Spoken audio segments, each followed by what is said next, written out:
mic check is good. That's That's the best intro we have ever done. Hello, my friends, and welcome to the CGL multi-tier tournament. It is finals week, Billy. I am so excited.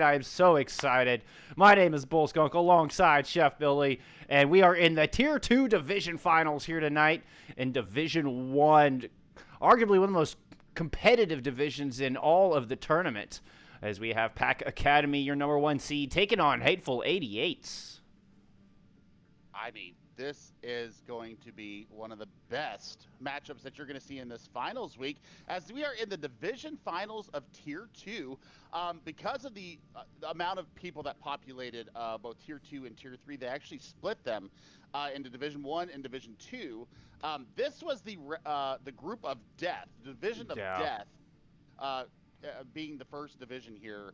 And let me tell you, the fights that we saw throughout the entire season and into the playoffs, man, it has been a slugfest in the Tier 2 division. I actually lived here for a couple of weeks in the beginning of the season, then went back down to Tier 2 because I was playing way above my weight class. And, I held for a little while there, but I mean, looking at Pack Academy, being led by Ninja Xperia, and he's got his team on a battle footing. They got the bye going into the playoffs, and I think that really held them in good stead. But looking at them, Corgi Wargi, one of the most popular people in the CGL Discord scene, such a nice person, very positive. They used to say, have a good day. And I mean, it was really nice and refreshing to see somebody be that positive in our Discord. There's always kind of a nice little fuzzy warmness. But looking at Soccer Master Bailey, I have had battles with this young lady. Let me tell you what. We had in Tier 1 last season. We battled each other last season, and then we kind of battled each other in a couple of scrims earlier this season. One of the better off tanks in the Tier 2 division. So keep an eye on her. And hi, Mom and Dad. She didn't know I was going to do this, but hi, Mom and Dad. Because her parents are actually watching. So that is super awesome. You got to love it. That is super awesome. But you want to talk about Hateful 88's. Their entire organization, I think almost all of their teams qualified for the playoffs. And I know that I think 2 of them made to either grand finals or a division final in Tier 2 and Tier 4. Yeah. So, I mean, they're a newer org. They kind of came about, in the off season between Season 6 and Season 7. They really solidified themselves as an org, and from the top to the bottom, they are led so very nicely by Rippin' 88's, and he has got these teams on a battle footing as well. I'm very excited to see what this Tier 2 team brings out. I haven't had a chance to see them personally this season. We've cast a lot of games this season, and for some reason, these 2 teams, we had Pack Academy in like week 2, but it was a forfeit in their favor. But we never got a chance to get to Hateful 88's. We saw their big brother teams play, but we never got a chance to see the Tier 2 team play. So I'm really looking forward to this 1v2. Me too. I mean, here it comes, and they've chosen Ilios. Pack Academy has chosen Ilios, the number 1 seed. It's a first to 4. In the division finals here, just like our grand finals. So, well, I mean, there's only one loss between these 2 teams in the group stage. So Pack Academy were 9-0 headed into playoffs. Hateful 8-1 coming in. I mean, these teams are so tight in the rankings and have absolutely just decimated their way through the postseason to land here in the division finals. The winner of this matchup will go on to face the winner of the Division 2 finals, which is going on right now. So anxiously awaiting the results of that to determine who will be the absolute king of Tier 2. Yeah, I mean, right now, Skate and Corbeck have it on Skate's channel right now, and I'm just going to take a little peek here. Let's see. Going back to talking about maps and formatting, so this is, like Billy just mentioned, this is a first to 4 with a loser pick. So loser pick next map. High seed got to choose the opening control round. So Pack Academy choosing Ilios in that vein to start us off, hoping to give themselves the edge here in this matchup. But we'll have loser pick throughout with winner choosing side. So I love this format. It brings an extra element of strategy and perhaps trying to catch teams off guard. There are limited map pool. You don't get every map in Overwatch to choose from. It is restricted, but nevertheless, a lot of strategy involved. Yeah, I mean, we've seen it, and also the choice of attack or defend. It's Yeah. loser pick, but the team that wins the map actually gets to choose whether they want to be on attack or defense moving forward, unless we get down to a control map, which happened with the Tier 1 finals last night. By the way, oh my God, it was a banger of a match last night with Apollo Tier 1 coming out with the upset victory over Profits Knights in a 3-1. Win. Yeah, the number 3 seed taking the Tier 1 crown last night in exciting fashion. I'm expecting tonight's series to be no less thrilling, as we're going to head to Greece. Let's get this bad boy underway. Absolutely. And looking at it, just a real quick score update. It is 2-0 Cement up right now in the Division 2 finals. 2-0 to Team Cement, otherwise known as No Sympathy Academy. Happy. Indeed. Good update. I'm going to be doing this all night. I've had lots of caffeine today. We've got a hyped up Billy, my friends. We've got a hyped up Billy. Well, we're starting off on Lighthouse here in the Division 1 divisional finals. The group stage division finals? There's got to be a better name for this. I'm just going to call it division finals as we go into well here. Looking at the teams coming out, looks like It is well, isn't it? We've got Reinhardt Hogg coming out for Crazy 88's with Moira and Lucio to keep the team up, and a double hit scan in Ash and the Cowboy. Yeah, Pharmacy coming out on the other side. Pack Academy take it to the skies. They're going to use McCree on the ground to help keep the bulk of the main tanks alive. Right now, just a battle inside the windmill. Endar fighting first blood with the Peacekeeper, as he's working a little bit of an off angle. Interesting fight going on just in these close quarters. Pack Academy able to muscle through the back of Zap's hammer and get control started for us. That is for the big German there. And I mean, nice rotation coming from them. Taking the fight into the smaller room, and you do not want to be inside of that room with the giant hammer swinging. Even though they're countering with a very big German. I think that this Pharmacy is going to do a lot of chip damage on them, and the boot potential is there for them. Well, at Firespoon making the swap over to the Zarya to try to provide that extra close quarter damage would have most likely won that if they had it in that last fight. Earthshatter coming out early as well as a barrage. Not really fighting either with those ultimates. Some late kills coming after the ultimates used. Quirgy finding another one to follow up. Now a lot of pressure on Immortal as Plaque holding on. Yeah, and that's a great little exit pin from Zap, getting the Zarya, denying the bubbles, and getting the charge up. I mean, the charge is getting up there about 50% for Firespoon there.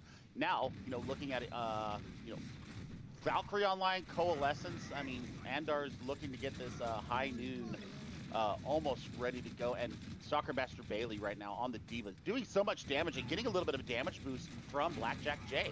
Immortal coming back with an Earthshatter, though. Coalescence available for Hateful as they try to retake this point, or get some first cap, rather. Coalescence from Pack to start things off. Big charge in from Immortal, and he's going to throw it on that Earthshatter. Got booped out just a little bit. Only finds the Reinhardt with it. Deadeye countering back from Pack Academy, and Corgi Wargi laying down the rockets, trying to answer, but eventually gets taken out of the skies, though Hateful does not have the reinforcements to stick around here, I don't think. No, just the 2 DPS left on the point. That was a very interesting charge. Sap, I don't know why he would go in there to try and contest the 2 hit scans. Bob coming out on the battlefield right now, taking down Zap. He was so low, trying to take on those hit scans. And stuck way out front. We needed to fall back and find healing without the Reinhardt. And with the recent swap to Winston, Hateful 88's just jettisoning right back into this thing. Yeah, I mean, we're in last fight territory here right now. You've got self-destruct available. 2 shields, though. You're gonna have to burn down Zap, or you have to burn down Immortal Technique's shield before anything can come out of that. Not much to defend against it, other than the sound barrier from "I'm a Mistake." Also, barrage online for Corgi. Let's see if they can get the position. Barrage used early, taking Firespoon out of the fight. That's a good start. One of those shields already missing. Tries to throw a Conch Blast down onto Cryptic, but he's able to keep his feet on dry land. Big charge from Zap, who has that Earth Shatter in his pocket, but he's under so much pressure over there. And Corgi taken out of the skies. Res available, so the Pharaoh will come back, but in the meanwhile, there's no healing for Zap. Under so much pressure, and now the battle kind of back in Pack Academy's territory here. Corgi going down, but they're not resetting just yet. I don't think there's a need to reset right now, and especially with Firespring going over to this Hammond right now. There is a boot potential. Should he be able to grapple and get in there into the back lines of them, but Soccer Master Bailey is getting some serious assistance here from both Blackjack J and Andar. If you went ahead and fired the Deadeye into there, but not finding any results with it. Two-man shatter from the other side. Hateful striking right back. It was on both tanks, and they're able to fall back into the safe embrace of their healers. Wrecking Ball going in, trying to disrupt, but Corgi waiting with his pair of shotguns, and he doesn't last. Pack Academy coming through with the flip, and now Hateful. I don't know that they have the reinforcements to take this thing back.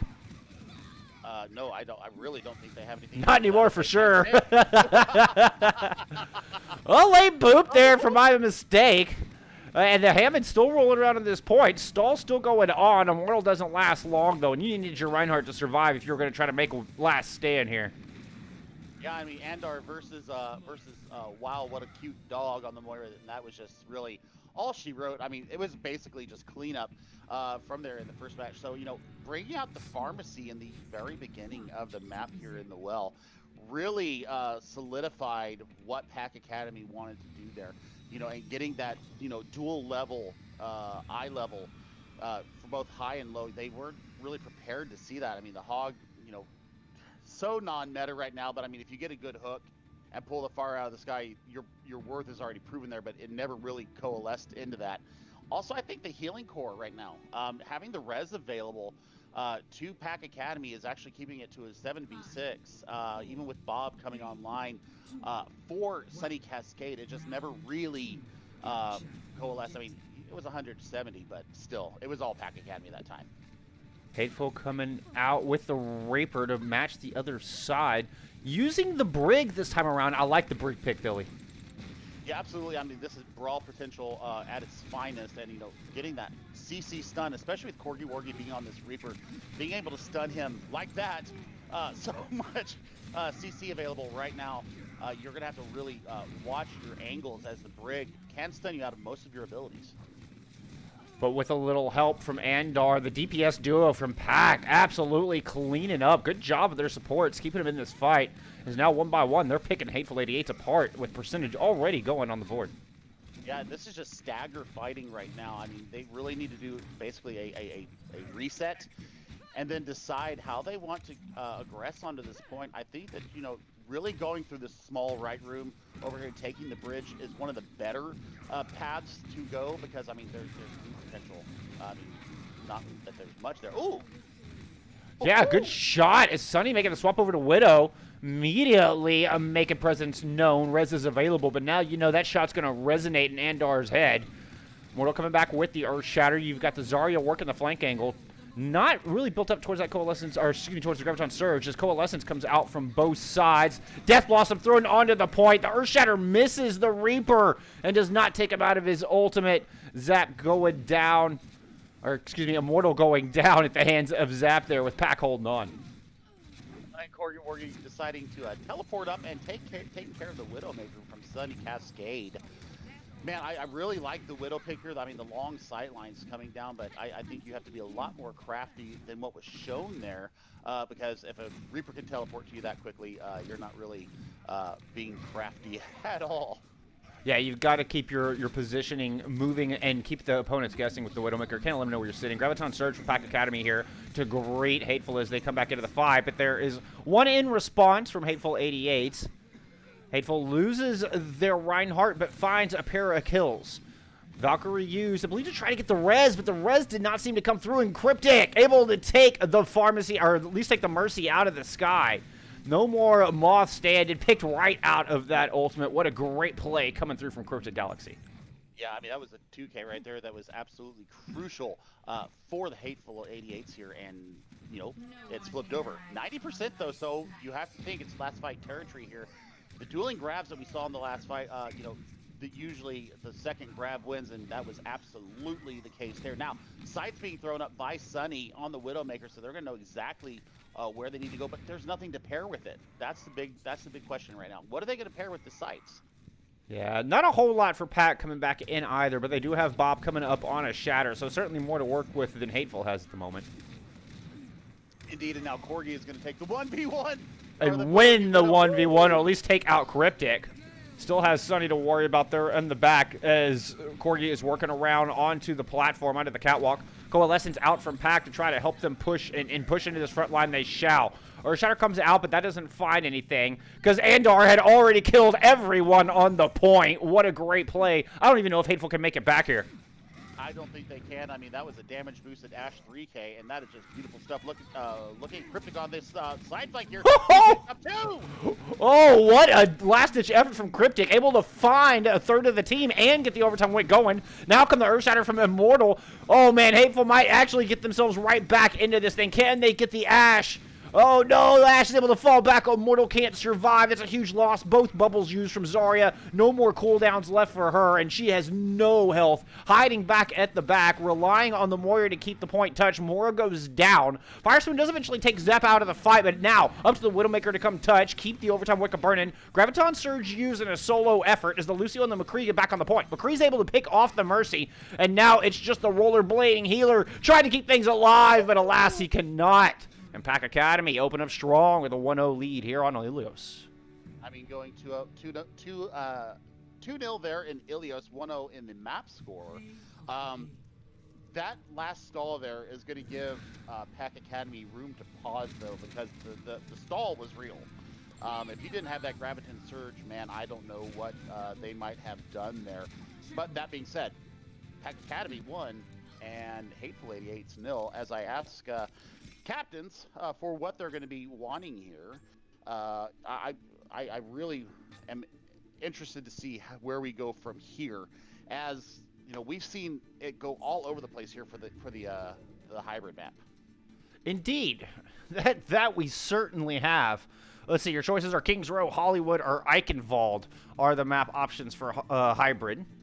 So Kings Row is the most common pick, but you know you're not going to catch anybody by surprise using Kings Row. Everybody's prepared. Everybody has seen all the strategies, and that's a real map of fundamentals. Now, when you start talking about Hollywood or Eichenwald, things get a little more dicey. Yeah, absolutely. And, you know, we saw last night that Eichenwald was actually chosen. It's actually been chosen quite a bit here throughout the playoffs because you don't want to go to Scrims Row. Everybody does Kings Row in their scrims, basically to make their tanks feel better. Again, it's a map of fundamentals. I mean, I can see why. Yeah, I mean, it's the best map as far as team play, as far as what Overwatch is meant to be. I think Kings Row embodies what Overwatch is meant to be. Yes, and sir. We're going to Kings Row, so boom, boom. You called it. Let's see what Pack Academy want to do. Checking my notes here. When was the last time we saw Kings? Oh, we haven't had Kings Row in the rotation since way back in map 5. Good Lord, that's been forever. Man, this week, Billy, this tournament has flown by. These 9, I mean, I guess we're at 12 weeks now, counting preseason and semifinals and everything. Oh, man, this tournament has flown by. It really has. I mean, we've been here for all of it. Yeah. Literally. So true. Oh, and have enjoyed every single match. Yeah, we really have. We've got to know these teams quite well. You know, and it looks like we're going to keep the map or the sides the same as Pack Academy want to defend first. And I think that's the most common choice. Yeah, I agree with that. I think that's probably the best. I like seeing the defenders first. You're a fan of attack first and put the time up. I'm a fan of stop them and know what I have to get.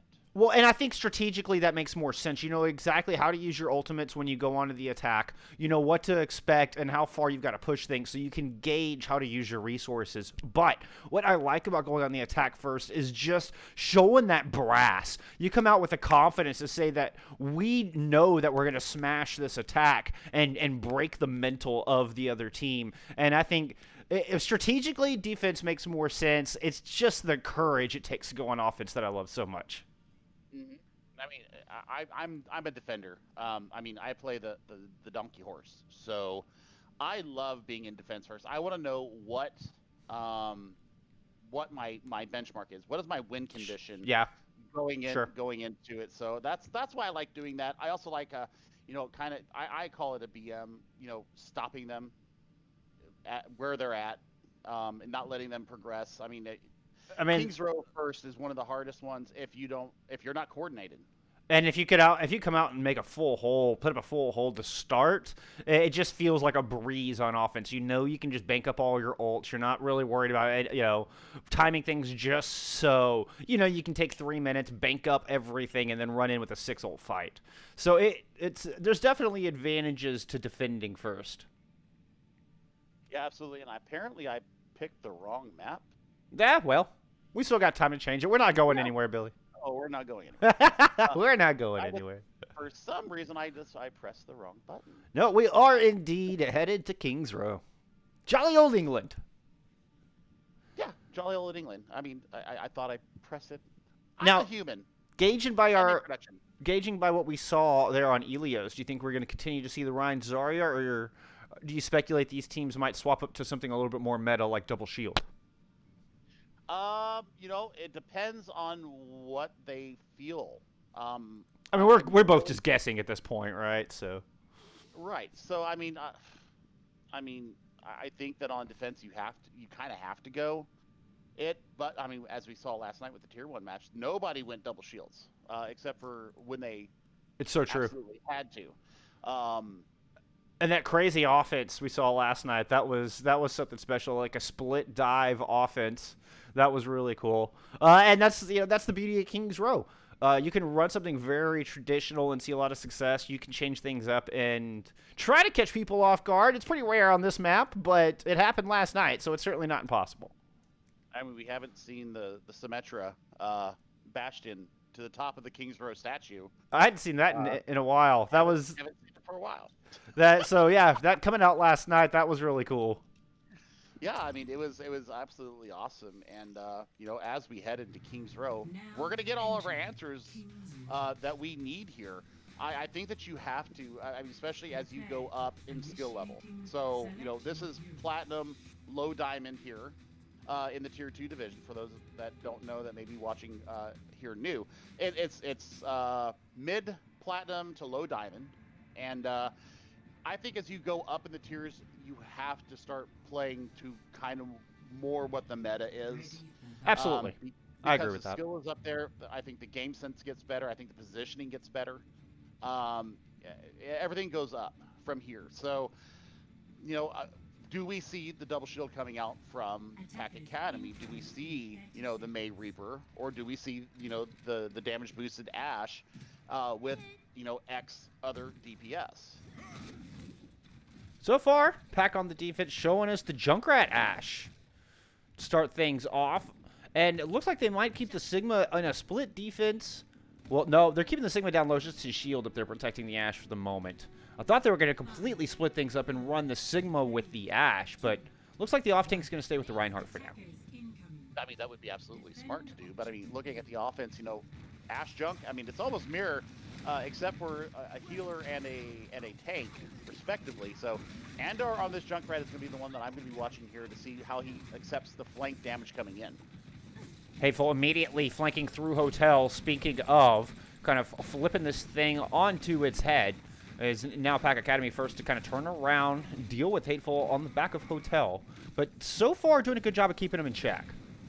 Yeah, I mean, looking at Immortal Technique's shield, he is hard shielding so much. He's got to, get in there and reserve the shield because, I mean, you're going up at double shield here.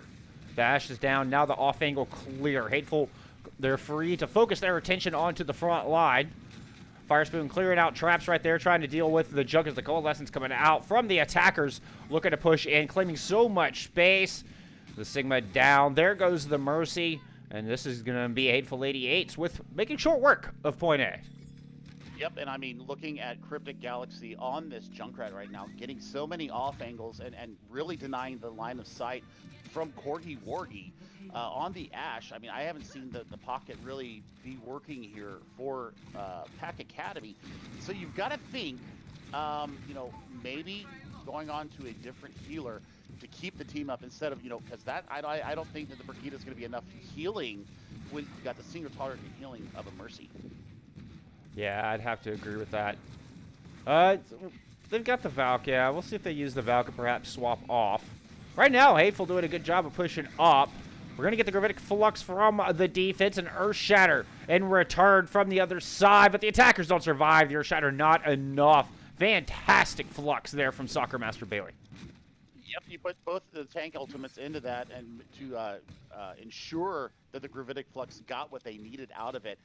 Both DPS ultimates online for Pack Academy, also both of the support ultimates also available, but you're looking at a tire coming in from Cryptic Galaxy, so that's going to be the one that we're looking for.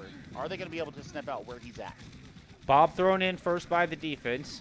Just going to kind of keep Hateful on their back foot for a moment as they just retreat out of the archway, let Bob do his thing. Now they're going to go ahead and strike back in, throw a tire into the mix, see if they can open up this defense. No! Corgi Wargi has other plans, decides to deny the tire. So Graviton Surge out from the attackers. Will that be the ticket? No! Corgi Wargi and Andar just deny any follow-up on that. Suddenly a half of 88's are back in spawn, and now the rest go to join them. And they only used the one ultimate in that secondary part of the mid-fight with the Valkyrie, and Valkyrie getting a little bit of damage boost onto Corgi Wargi. Corgi Wargi taking the tire out most expertly from the top rope, and now we're going to have to look and see how they're going to aggress here. Soccer Master Bailey using a very nice off angle, kind of trying to trap the tank line from coming in. Zap with that shatter. Holding up close. I like Pack Academy's aggressive stance here on the defense. Sunny finding the first blood in this engagement. Takes Corgi Wargi out of the fight. Earth Shatter from the defense doesn't find anything, but the tire does. 2 kills for Andar. Now Sound Barrier and Coalescence coming out of Hateful, and they're already missing 2 people, investing both support ults to try to get back into this thing, and to no avail. Soccer Master Bailey and Zap not going anywhere. Yeah, look at this aggression from Soccer Master Bailey getting up underneath the archway and just really using the experimental barrier and the gravitic grasp there so nicely. Kinetic grasp, if I remember correctly. Kinetic. Oh, they gave us so many oddly named cooldowns all at the same time. It's so hard to keep track. Now the Gravitic Flux, just to add more confusing words into the mix. That's going to immediately take out Cryptic. Ooh, Mortal cannot survive either. Soccer Master throwing in a nice pair of Hyperspheres to take down the Moira. This Sigma play has been fantastic here on the defense.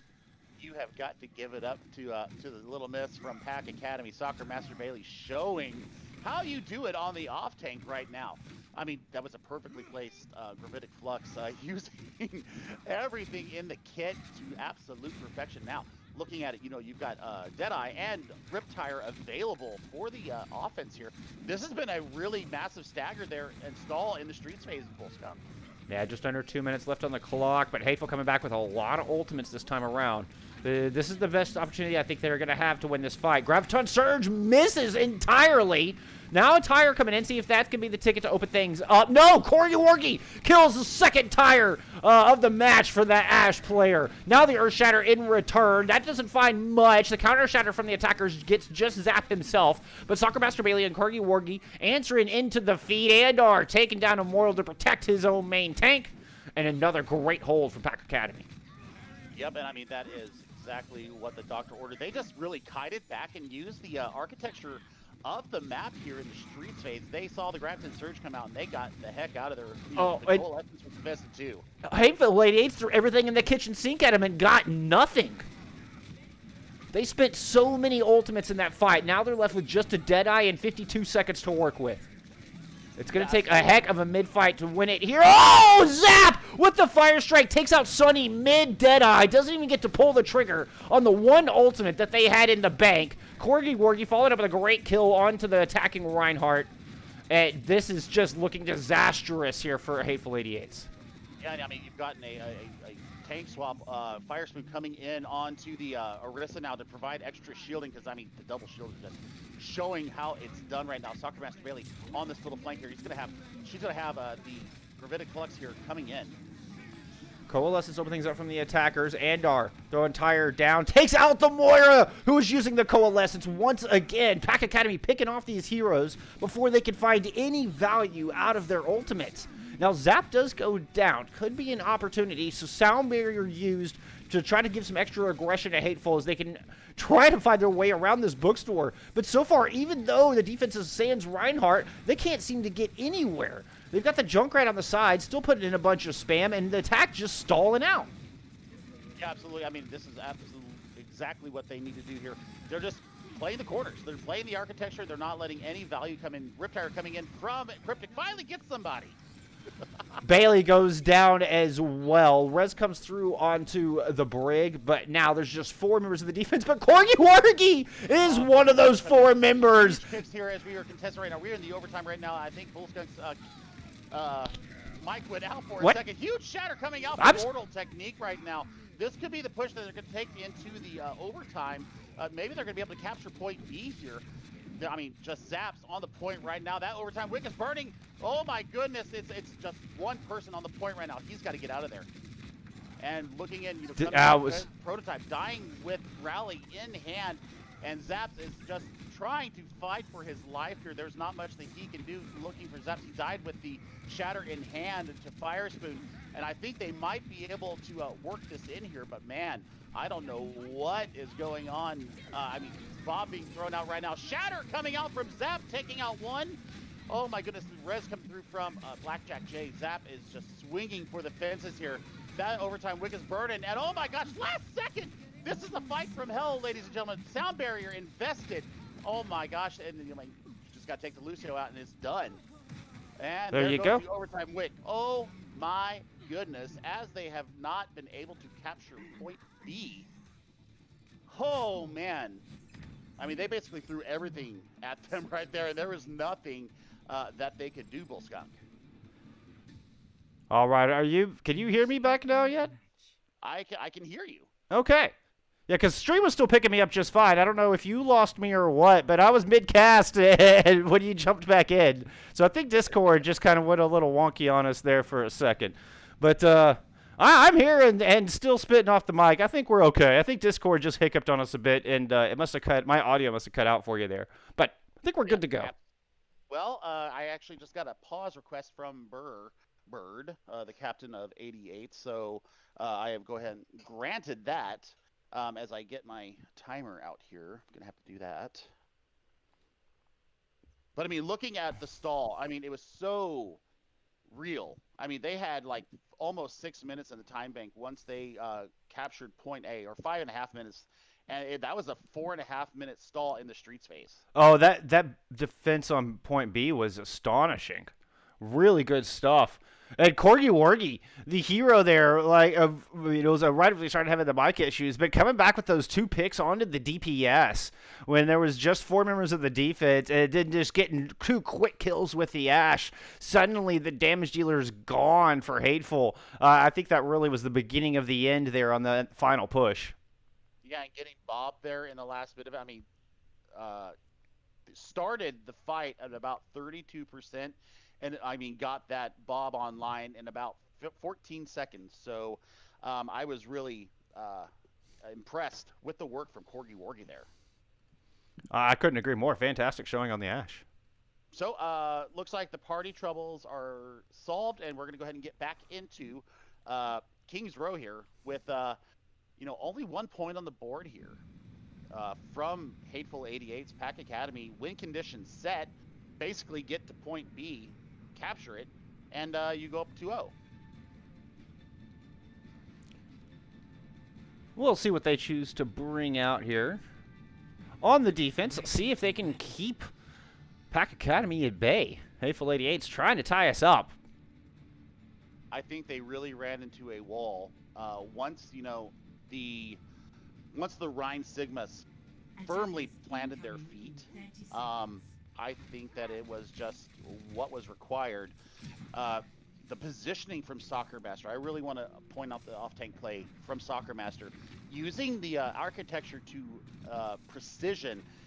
Hiding this little back cubby beside the archway here, just denying the aggression that was coming out of Hateful 88's. Also, healing core, we kind of, I kind of, dinged them for running the Mercy, but the Mercy, I mean, once again, it was 7v6 and then 8v6 if you count the Bob.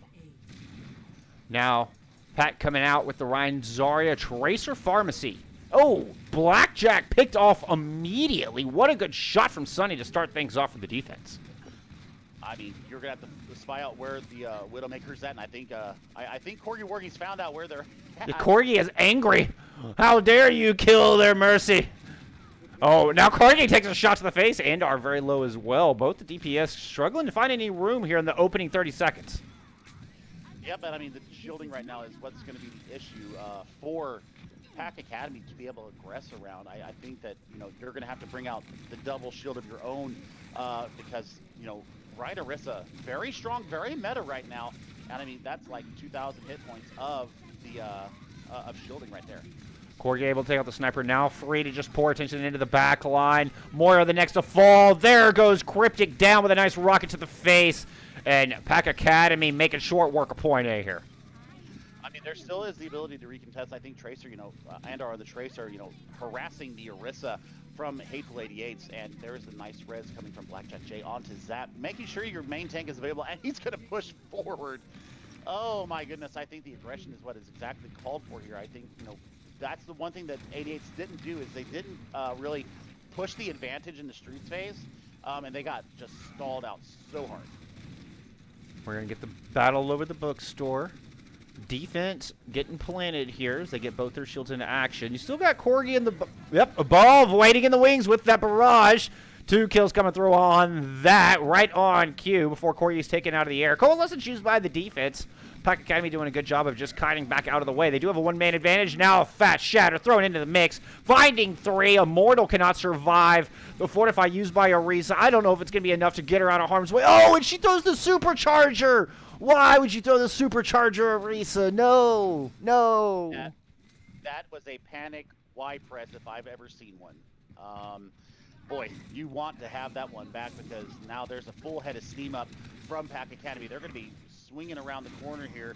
One person on the payload, nice to see that, and they're just going to keep the aggression up here onto Hateful 88's as they just want to spawn camp as best they can. And with you have 3 characters that rely on sustained damage to put all their hurt down. Oh, that might hurt, but Immortal takes out the Tracer. It's a good start for the defense here, as they're going to have to be perfect for the remainder of the 3 minutes and 50 seconds. The box of victory is just around this last corner. Yep, and I mean, Corgi swapping over to the Reaper, I mean, that's going to be hell for those tanks. But that's a nice little laser down from Firespoon, taking Corgi down. And, yeah, Firespoon's going to go ahead and press up and see what they can get out of that. Yeah, Firespoon did swap over to a Zarya of their own after using that supercharger. So, I mean, perhaps just throwing it down knowing that they were going to swap. I still say that that's just such a big, impactful ultimate. I don't know if that was the right call, but they won that last engagement. If they win the map, they'll definitely, make a fool out of me here. And I know that they're hoping to do just that as the brawl continues around Bookstore here now. We're going to Graviton Surge from the offense, but Soccer Master Bailey falls early. Rez comes through as does a Pulse Bomb into the pack, finds 2 kills. Now a 4-man shatter lays out the rest of Hateful 88's. And wow, Pack Academy coming through as clean a fight as I've seen in a long time, Billy.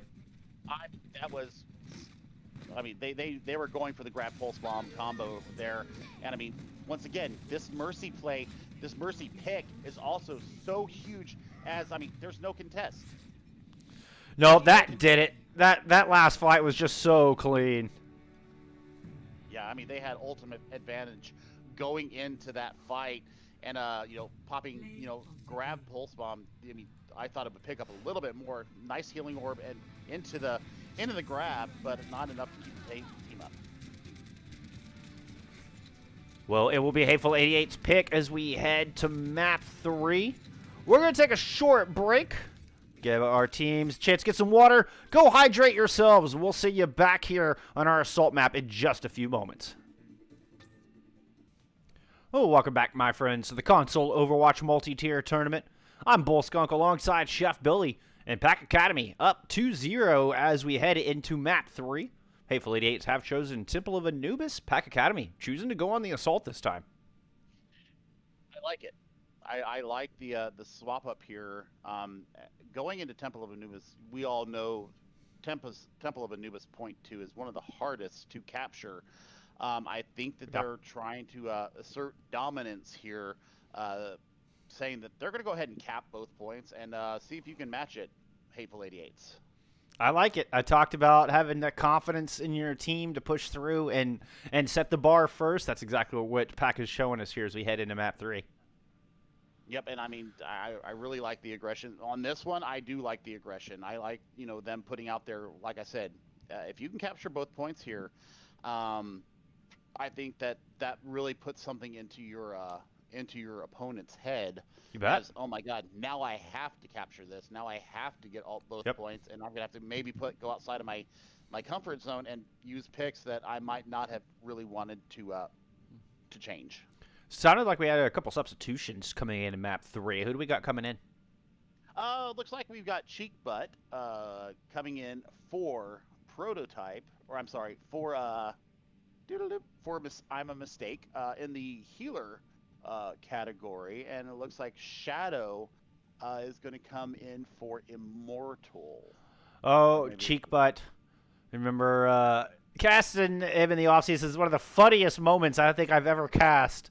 He was playing Reinhardt at the time, and we were talking about the fantastic shatters coming out of Cheek Butt, and that was, it just made for hilarity. Hilarity ensued, Billy.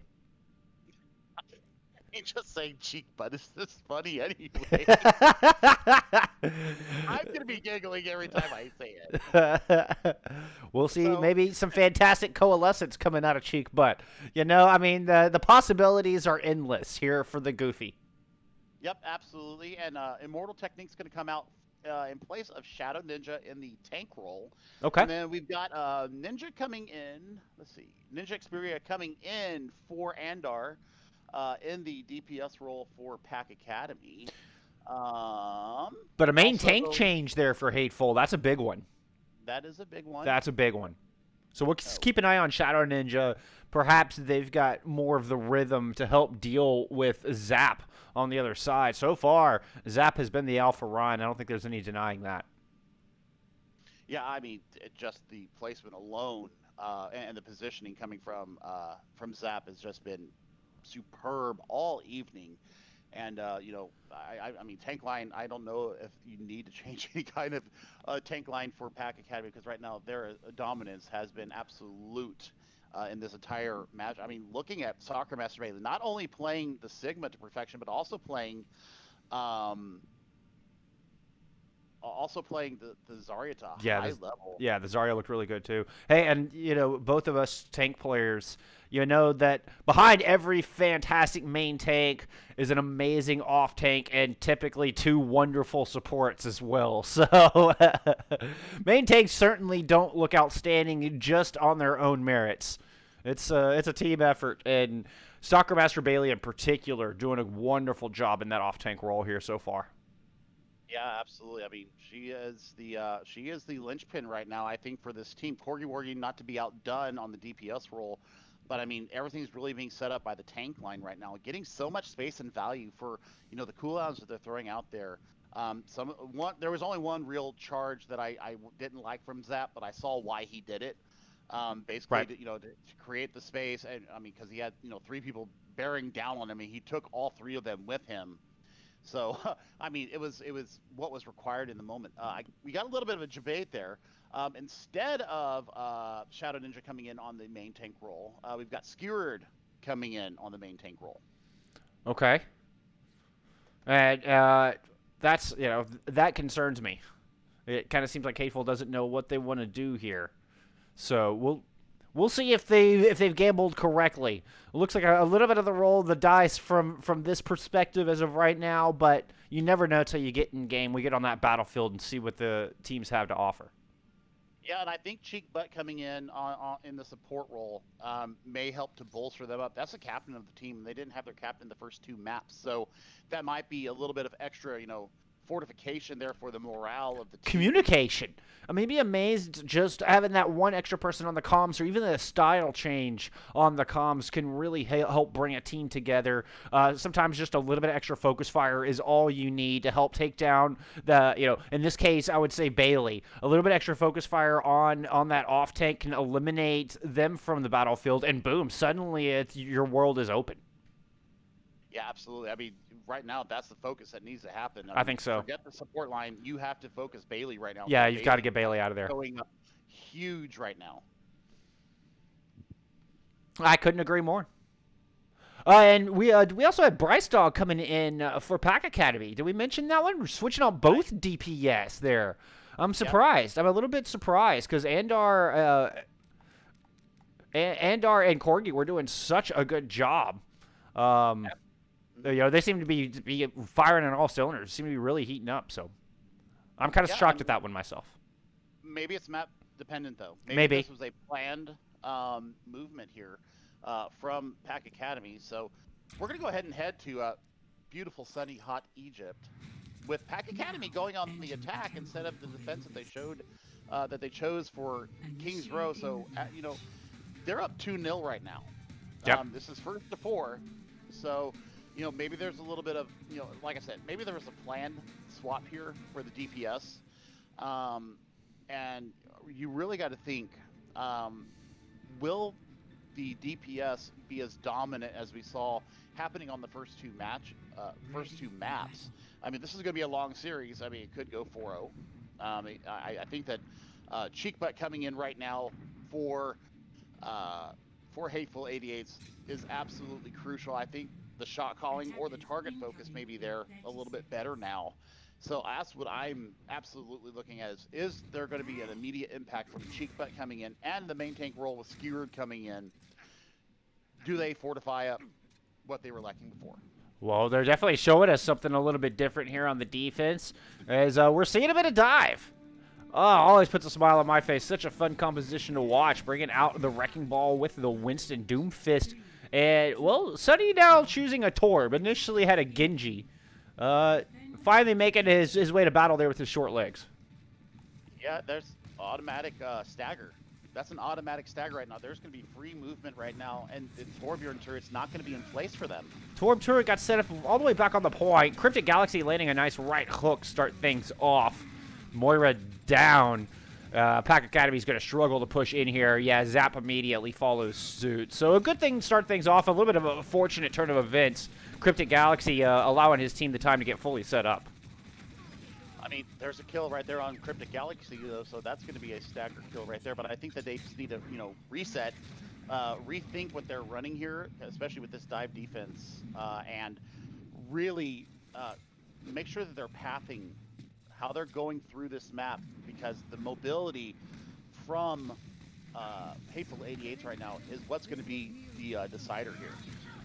That power play closed quickly as Cryptic just made it back into the battle in time and then finds a kill onto Ninja. The McCree gone. Reaper follows suit.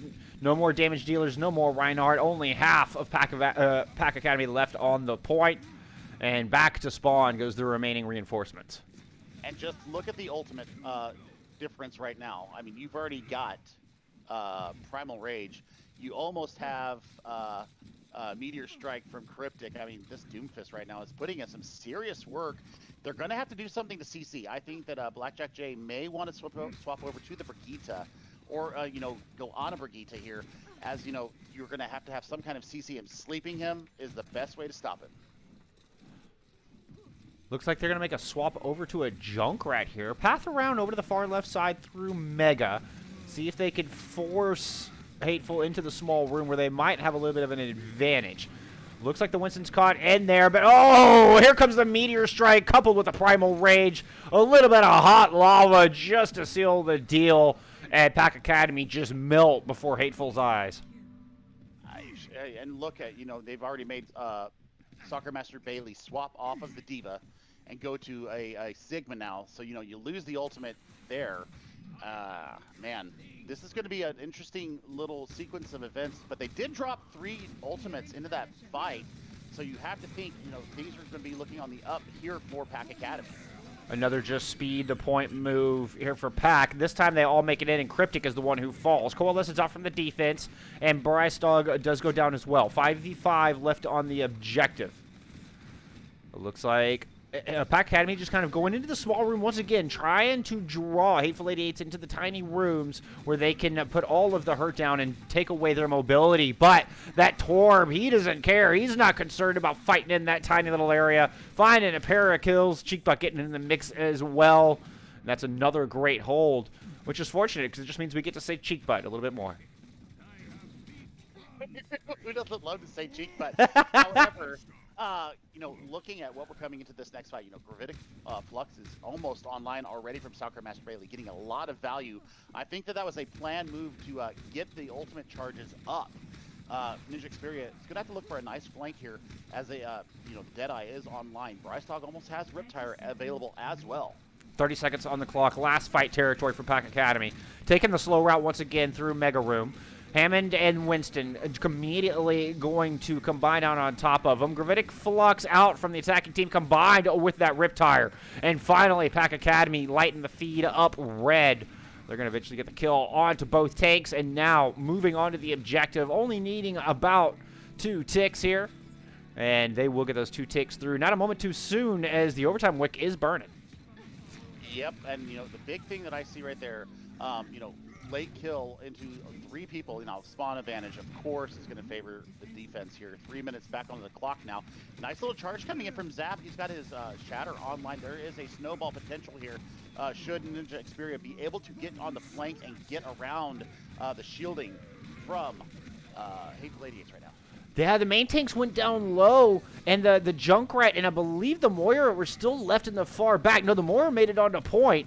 It was the Junkrat and the Lucio were still caught in the far back there. We are going to get trades coming through. The main healer missing for the defense, but the Primal Rage able to take Ninja down, so McCree gone for the attacking team. Packing a scramble here, trying to see what they can find, but looking all over the place in the chaos, favoring the dive composition as one by one, Pack Academy gets picked off.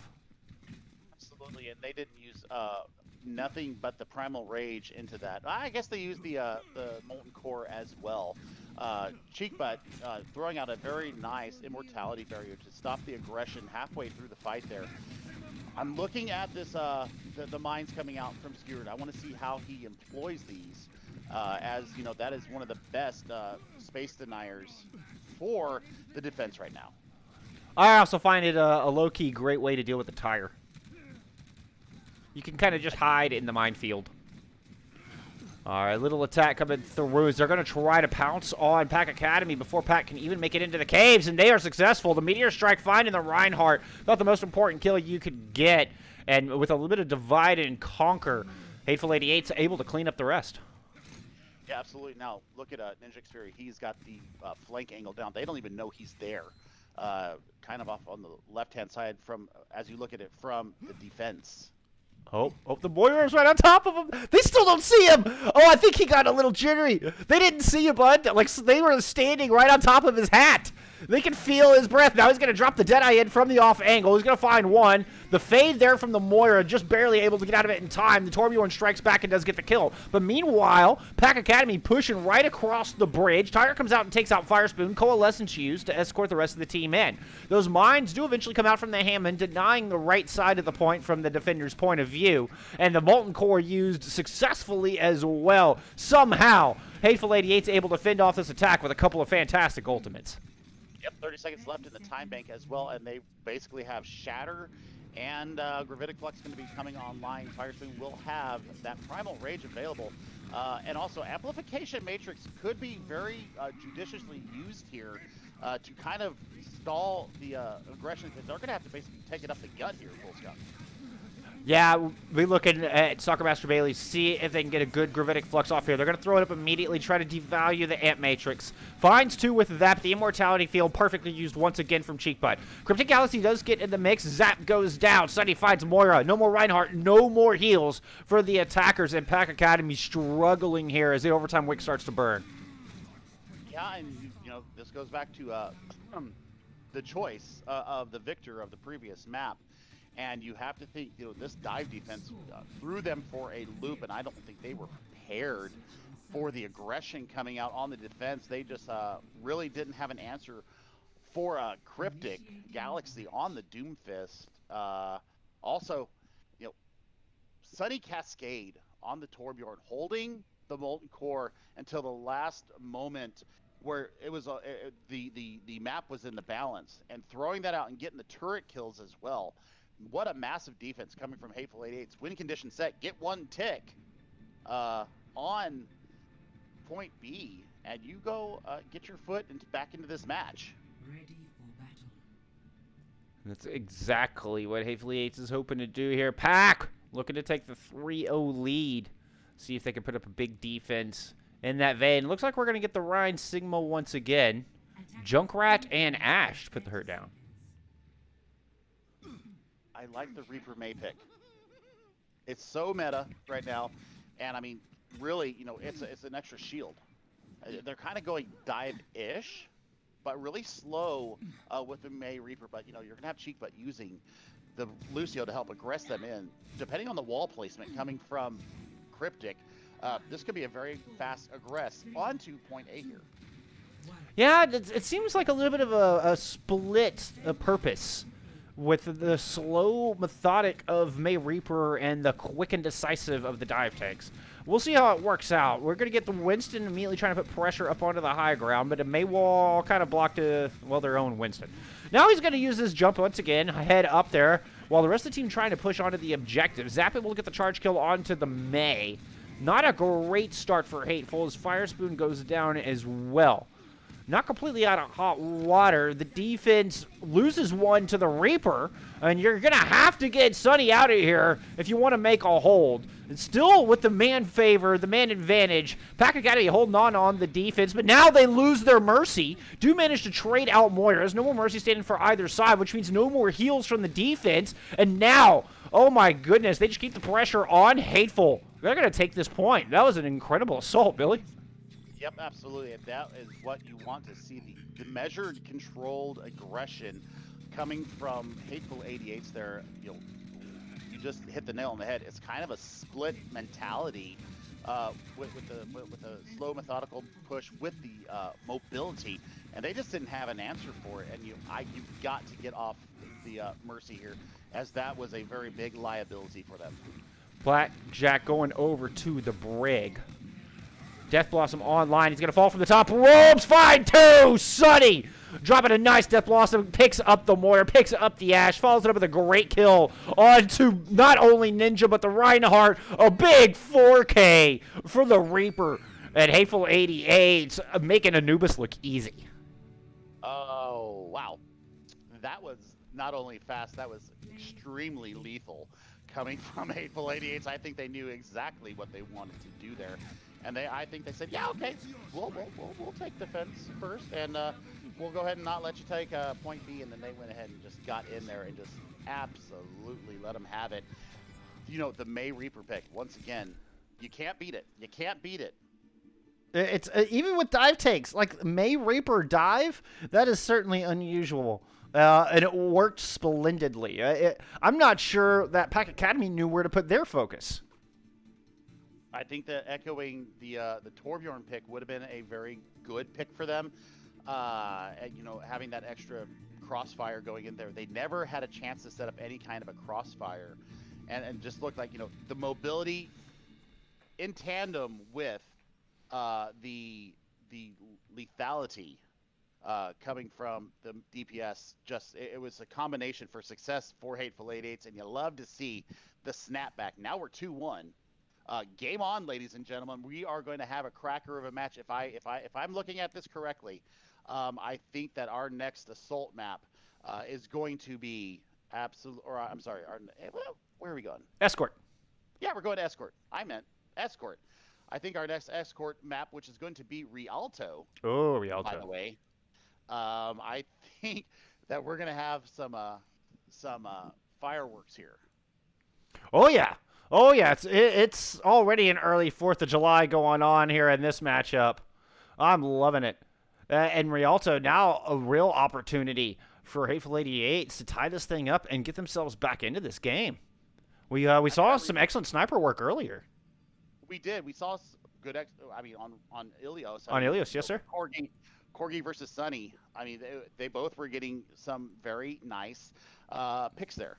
So, yeah, I like what I saw from the sniper battle, and also the Fire battle. I mean, we have the opportunity to see not only snipers but also Fires come out here.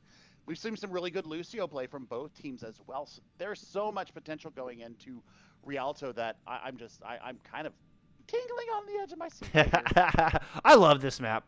I think this is a wonderful escort map. I believe this got voted by the fans as the favorite escort map in the game.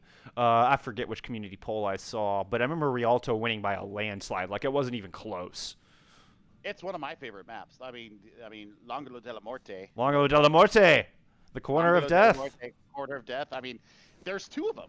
If you really want to think about it, there's two corners. Yeah, but you know what the real corner of death is. You know what the real corner of death is, because that high ground can be so advantageous to the defense.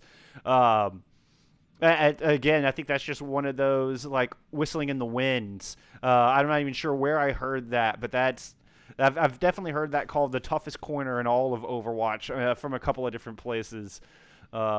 It's a lot of defensive favored spots here on this map, though, to be sure. So we do have some some substitutions coming in. Shadow Ninja now is going to come in for Skewered. We've got Corgi coming in for Bryce, Andar coming in for Ninja Xperia, Proto coming in for Cyber in the support role, and then looks like Bunny's going to come in for Blackjack J, also in the support role. So it looks like for Hateful, we saw their dive composition is basically as what I'm deducing from this, rather.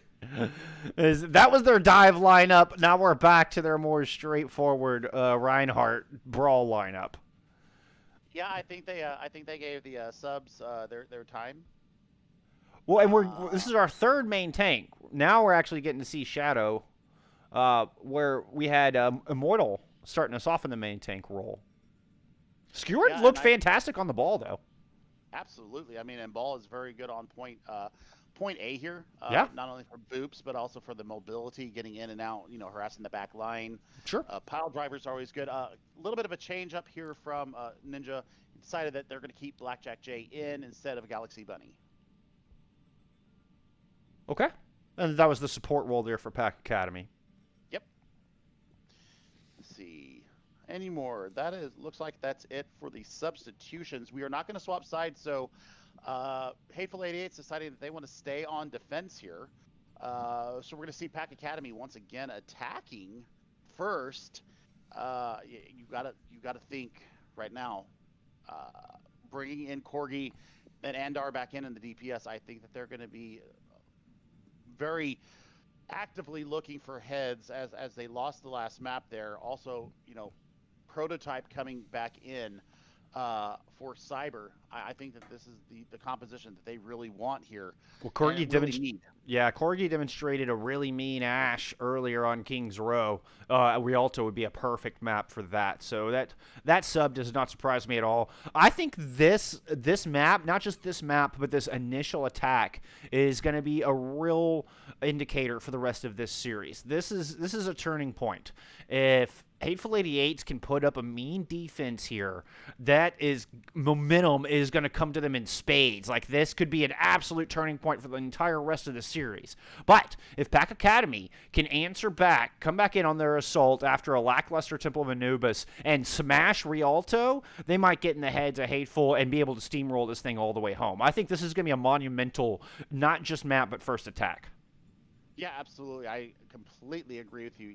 The reverse sweep, as you call it, I mean, even though they're not up 3 yet, just reversing the roles and going 4-0 on them against it, I think that, it's very real. It's a very real possibility. But you will go back to control where, seeing what Pack Academy did onto the control map, 2-0, not even really close. that could also play into Pack Academy's hands. So, you know, the transfer of maps as we go between the map types here, you know, should Hateful 88's tie it up here, it's basically a clean slate. It's 0-0 in my head at that point. Oh, yeah. Yeah, they were basically in a best-of-3 scenario. I guess technically a 1-2 scenario, but I still say you're always splitting hairs on that one. But, yeah, certainly. I mean, if Hateful 88's manages to tie us up, boom. We're basically starting from scratch. And, I mean, I think that's what they really want. I think that's what they're craving right now. They're craving this map win, you know, to tie up the series here in the Division 1, you know, Tier 2 finals, to see who they're going to play next. And I haven't had a chance to check in with the other casting crew, Corback and Skate, to see what the score is there. But I'm very interested to see, you know, who won. Yeah, we have any updates on that game? Be anxious to hear it. Meanwhile, Hateful going back on the defense here, as we were just saying, bringing out Torbjorn and Junkrat, sticking with the dive composition despite the substitutions coming in. Yeah, absolutely. And, you know, looking at, they're going to go ahead and run the ball here again, and I love the ball. Score update. Looks like Cement won their series 4-0. Oh. So, Team Cement is in the grand finals for Tier 2, and we're going to see who they're going to face as we're tied up, or as we're at 2-1 here in our match. And it's going to look to be like a barn burner here. Gates are open. Map 4 has begun. Hateful on the defense. Pack Academy going back to the attack with the pharmacy combo, bringing out the Tracer here as well. A quick engage from the defense, wasting no time. Billy putting pressure down onto the front line, trying to utilize that high ground. I'm a little worried for Firespoon. He's a little bit of a dangerous spot. He's able to use that jump pack, get up to the high ground, and find some safety. And all the while, just build up a little bit of ult charge, but no kills just yet. I mean, looking at it right now, the ultimate battle right now is being won by Pack Academy. And I mean, looking, Jay right now, such a great Mercy play right now, getting the super jumps and really assisting and aiding the team, coming in on some really weird angles, but still getting the healing out. That was an interesting turn of events. Corky goes down, gets res, and immediately pops up and kills the Junkrat. Kills coming through on a cheek butt on the Lucio as well. So a good opener here for Pack Academy. Lots of time on the bank. Not even sure if we're going to get a contest on the point A arch.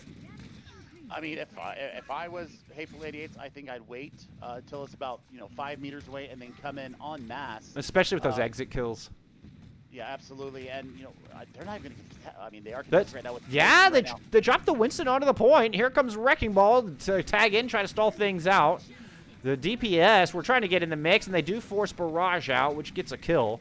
So, I mean, not an entire waste, but at the end, point on the board, 5 minutes on the clock. I mean, that's a fast time right now. That's a fast time. And looks like the tank line is going to go ahead and get up into the L'Angolo della Morte, the corner of death, and they're just going to deny the space here from the Hateful 88's, but the nice turret placement from Sunny Cascade. That's a nasty placement for that Torbjorn turret, and he almost has the Molten Core online. This is indeed the corner of death that we were referring to earlier. It can be such a defensive favored spot. Let's see if Pack Academy can push past it with as much ease as they have the rest of the map so far. They have the ult advantage. They're going to drop the rally to start things off. Earth Shatter comes through from Zap. That's going to find two. Cheek butt right there with the Sow Bear, but can't keep his McCree alive through the onslaught. The Lucio's still back holding card, but meanwhile, the rest of Hateful 88's are ended up back in spawn. Yep, and I mean, that's a great contest from Cheek, but, trying to give his team time to get back onto the point. Looks like we got a little bit of a Winston flank here on the right side. I don't know if he's going to be able to hop in here and contest the point. But, man, what an impressive rally coming out of Prototype. And, I mean, you got to love it. You got to love it. Ooh, a split-second press of the Y button. Firespoon able to get that Primal Rage out just as the barrage hits the top of his face. He survives, stalls out a little bit longer. Shadow Ninja comes with a big eat, taking the grab off the table. Firespoon finds a kill in Primal Rage, but Corgi Wargi answering right back on the far. Finds a pair of kills. Nothing to deal with the Egyptian in the skies as both DPS are gone and dusted, and it will be Pack picking up that second point. Man, that was a fantastic kinetic grasp coming out of Shadow Ninja, and I mean they still ended up winning winning the point there as we head into point C. 4.5 minutes of aggression coming from Pack Academy. You've got to be worried if you are Hateful 88's right now, because this is a fast time bank coming up right now. Now Firespoon making the swap off the Winston, going over to the Zarya. So a very interesting tank line for the defense here. Shadow did manage to build up towards a Gravitic Flux in that last fight. So a wonderful first engagement from the Sigma. They do have to worry about yet another barrage coming out of Corgi Warrior, though. Here comes the Flux. Bubble a little early for Bailey, but she's able to get topped off. Sunny takes the Pharah out of the sky, who was mid-barrage or just dropped barrage. Didn't even hear the audio cue, but that ult no longer available. The defense cleaning up from there. Zap cannot survive the onslaught. Yeah, I mean, the nice bit of aggression. You know, the Gravitic Flux starting the split from the team, and Corgi losing the attenuation from the mercy of Blackjack J, not able to have any healing there, and getting taken out of the sky with the barrage. I didn't even hear the sound cue go off either. So, man, that was a great little play coming out of Shadow Ninja. But you're gonna have to look for Corgi Wargi on this Junkrat right now, getting some nice angles and off sight lines here. Yeah, I like the swap to the Junkrat here, pushing it into the final stretch to Cathedral. High Noon or Deadeye coming out from the defense didn't seem to really get anything. Or Shatter from the attackers finds nothing but the shield of Shadow Ninja. Cryptic fights back, able to take Zap down, who was working the flank angle. The healer's nowhere to be found for him. Striking back, Pack Academy does take down the Reinhardt of the defense. But with the spawn advantage, I don't know if they have enough to stick around. Graviton Surge will help. They find a pair of kills on the back of that. Bailey pushing in, finds another kill. And this Zarya, they may not even need the Reinhardt. This Zarya cleaning house, charged to the heavens, and burning down everything in sight. Good God. Soccer Master Bailey, you get MVP of that little map right there. Oh, my goodness. And that was exactly what I was talking about before this map. Look at that time Pack Academy just put on the board. 2 minutes, 35 seconds. That's going to be a damn hard time to match, especially seeing what we saw from Soccer Master Bailey. We know that she can play the Sigma as well. So do we see the double shield come out here? Do we see a little bit of Orisa come out here from Zapper? Does he stay on the Reinhardt? Because their Rhine Sigma on Kings Row was absolutely lethal. The positioning, the pathing, the kite backs. I mean, the game sense awareness of where the two tanks, I mean, it was like watching a yo-yo. They would just go back, forth. I mean, Soccer always keeping, you know, her Reinhardt in the sights. So, but this is such a good Orisa map for the defense. You have a lot of room to work. You're able to keep at that magical 10, 15 meter range. I think it all depends on what your DPS are comfortable doing and how you want to complement that, as it does look like the defense are going to come back in with the Rhine Diva. Soccer Master picking up the mech. I like it. I like the damage mitigation that Diva provides. I mean, they're showing so much. They were showing a lot of spam coming in, a lot of long distance stuff coming in. Also, I think that they're going to try and deny what a cute dog on the Moira. I think they're going to try and deny those damage orbs coming in as well, because they have been getting a lot of value on the Moira. We're going to get Corgi's Ash versus Sunny's Sniper. This is going to be one to keep an eye out. Both of them have shown some excellent skill with their proverbial heroes here, with their respective heroes, rather. Early clash is the aggressive stance from Pack Academy. It's going to force Hateful to make a move here, and make a move they do as they pounce on Zap, taking the Reinhardt down early. D-Met coming through onto Bailey as well, and that's a disastrous start for the defense. Absolutely, and oh my gosh, there's the win. Yep. There's the win. Just to cap it off, Sunny went in that duel. Yep, so, you know, Cheekbutt showing a lot of value here on the Brigitte. I think that they need to swap off this Diva right now after, I mean, they're very close to a self-destruct already. Yeah. Yeah, good God, such value getting out of this off-tank right now. Oh, that was just the remake. She was still in pilot form. Oh, my bad. Yeah, I'm about to say that. That didn't make sense to me either, because I didn't feel like she got any damage done. All right, but Corgi Wargi back in this fight, winning the duel that time, but now both healers missing for the defense. They were able to get a recontest in, but ended up being all for naught as an equally fast time comes through for Hateful 88's. I have to say, excuse me, I have to say it. I think that the Diva is the wrong pick here. I think you need to meet the aggression with the Sigma, as you know. Right now, the damage and the mitigation is just not there from Soccer Master Bailey. Also, Zap is getting a little over aggressive, you know, kind of extending out beyond where his healers can do the most help for him. So Blackjack J swapping off the Mercy, going on to the Moira. I think that's a good first step. Graviton Surge up under that high corner. That's going to hold Corgi in place. Fire Spoon able to finish off the Ash. Nice advantage pushing through. Infrasights used from the attackers. Those are just slowly pushing around the corner of death here and making their way into the back of point B. Earthshatter out from the defense. That one gets blocked. Meteor Strike comes through from the other side. And Sunny with a nice pick takes out the Sombra. Onder making the recent switch to the Hacker and just gets her head removed by the sniper. Indeed. Oh my gosh, what a boop! What a boop! Oh my gosh, Cheekbun just knocked the Bob from Corgi Wargi into the river. Nice! No use there from that. And Cheekbun, just a huge flail there to take the Butler off the map. And I mean, look at this time bank. 5 minutes, 20 seconds going into map, or into point C. Man, they've got to be more brawly. And yep, as I called for earlier from Soccer Master Bailey, the Sigma has come out. Earthshatter ready for the attacking team as Hateful have absolutely matched the time put up by their opponents. We'll have an Earthshatter coming online for the defense. Both support ults ready to go as well. So far, both teams just sizing each other up here on this final push. Earthshatter comes out from the defense first.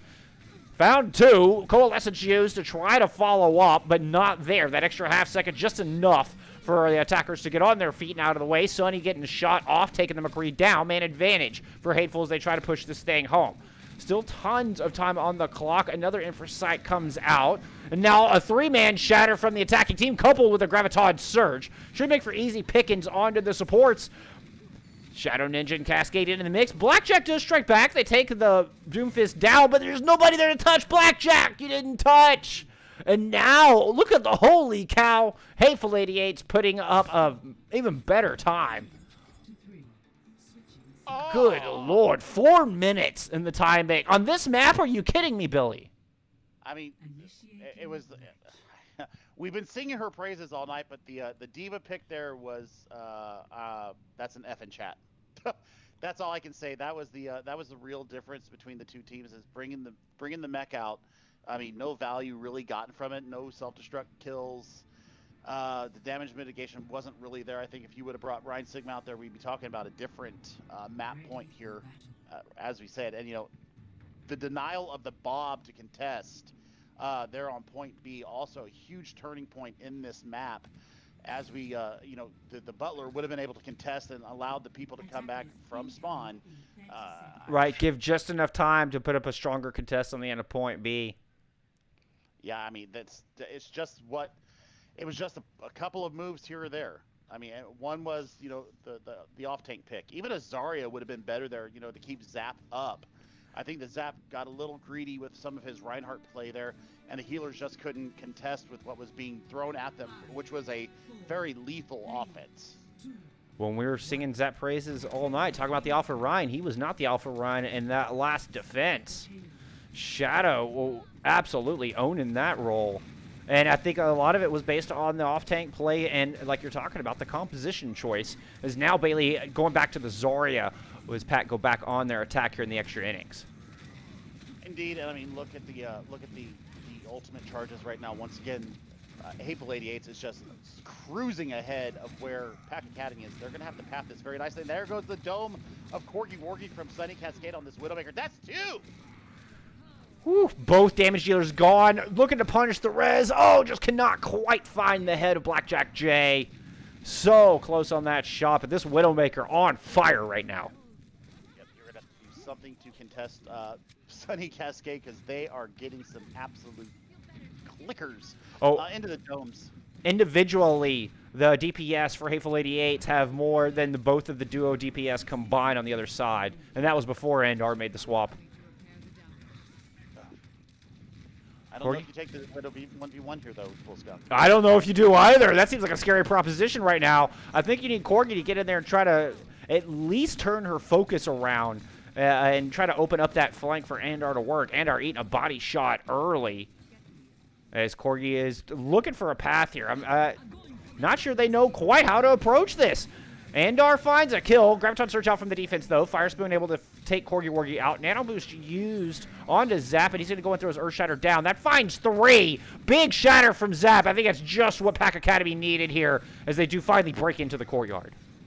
Yeah, but 15 seconds left on the clock right now, and, I mean, you're going to have to deal with the Moira here, which is not being done.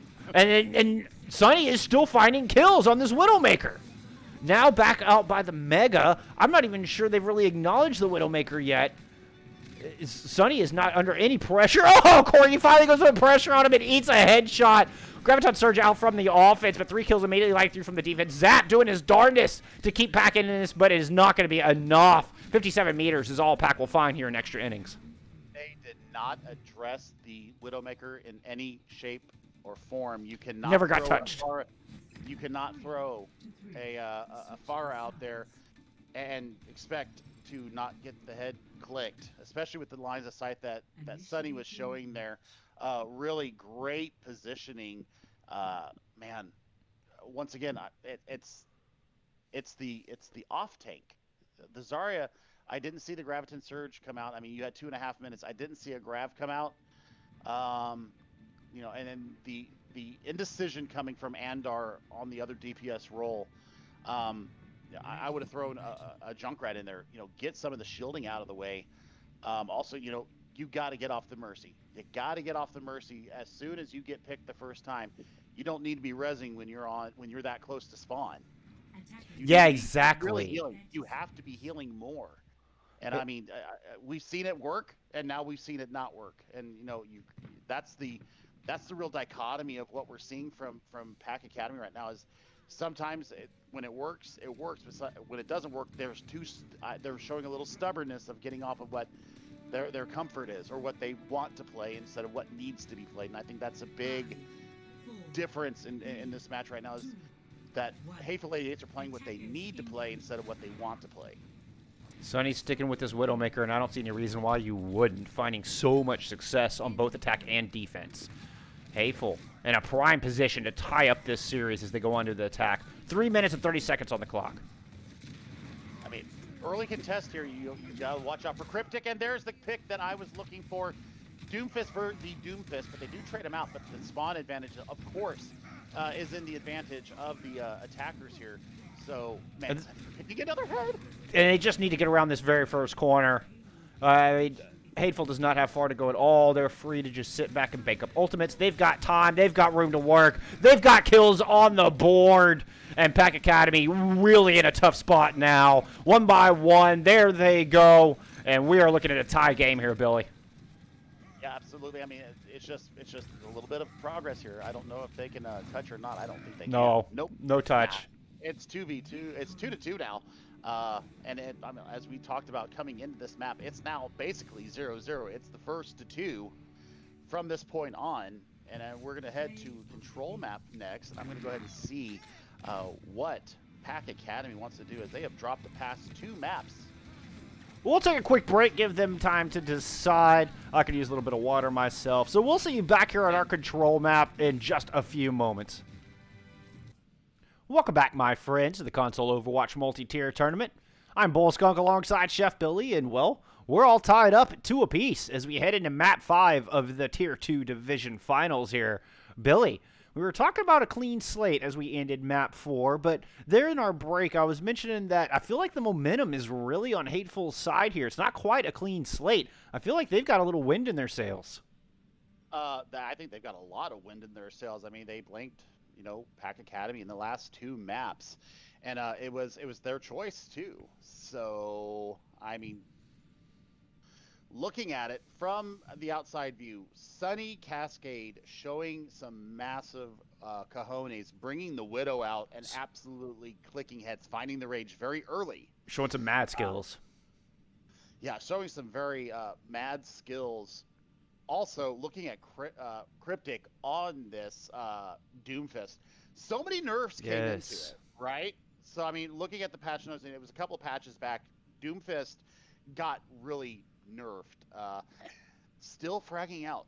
I think that's it's almost as impressive as what Sunny did on the Widowmaker.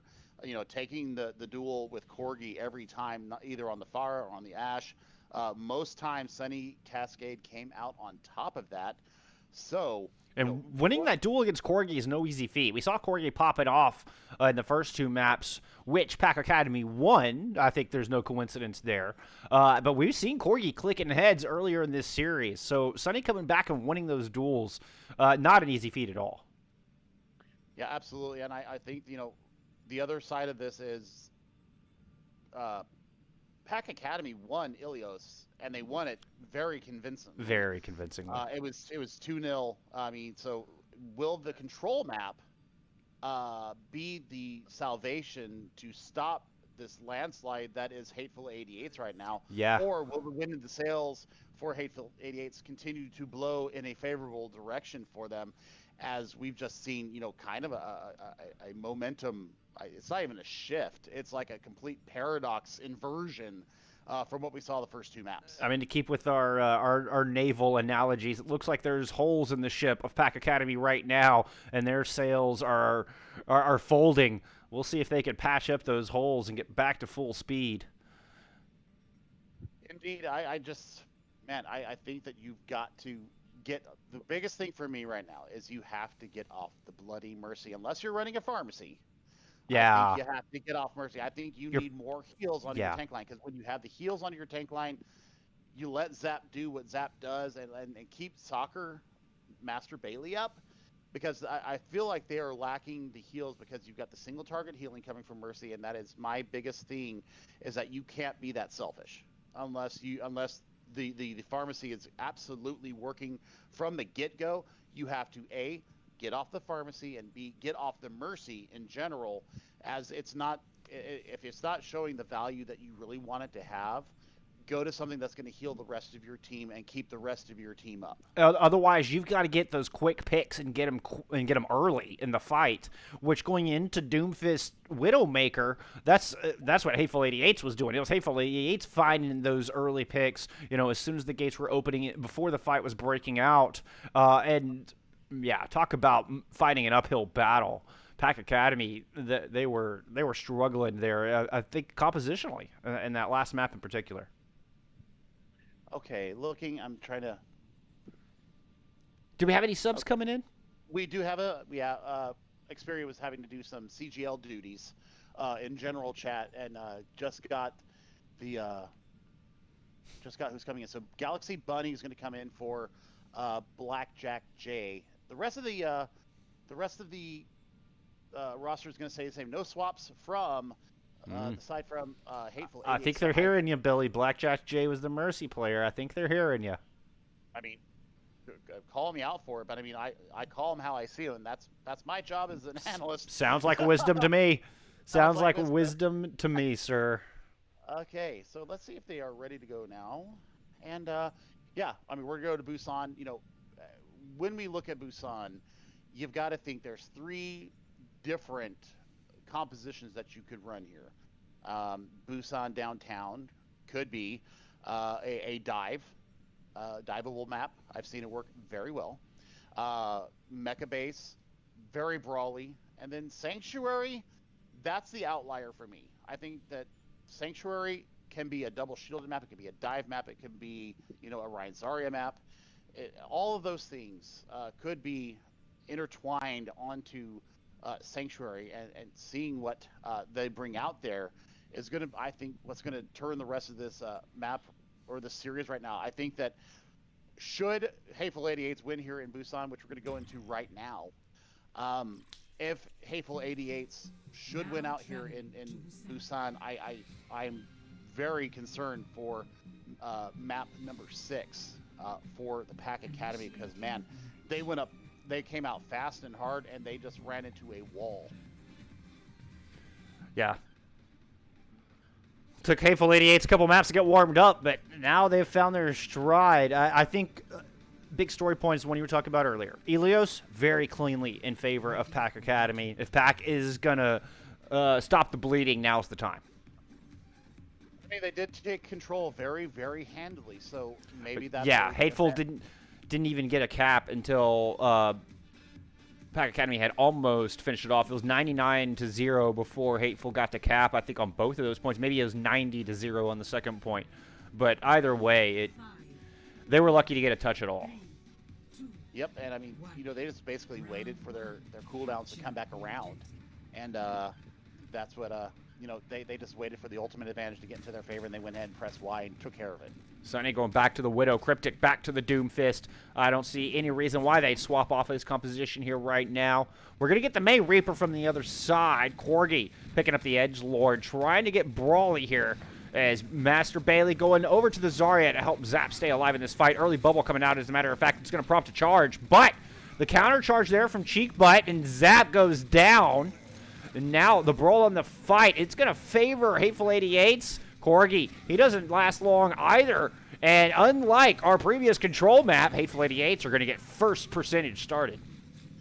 Yeah, absolutely. Well, maybe not. I mean, they're trying to keep this aggression going in there. Andar needs to either die or block up like we see there. Looks like there's going to, yep, Galaxy Bunny on this Mercy.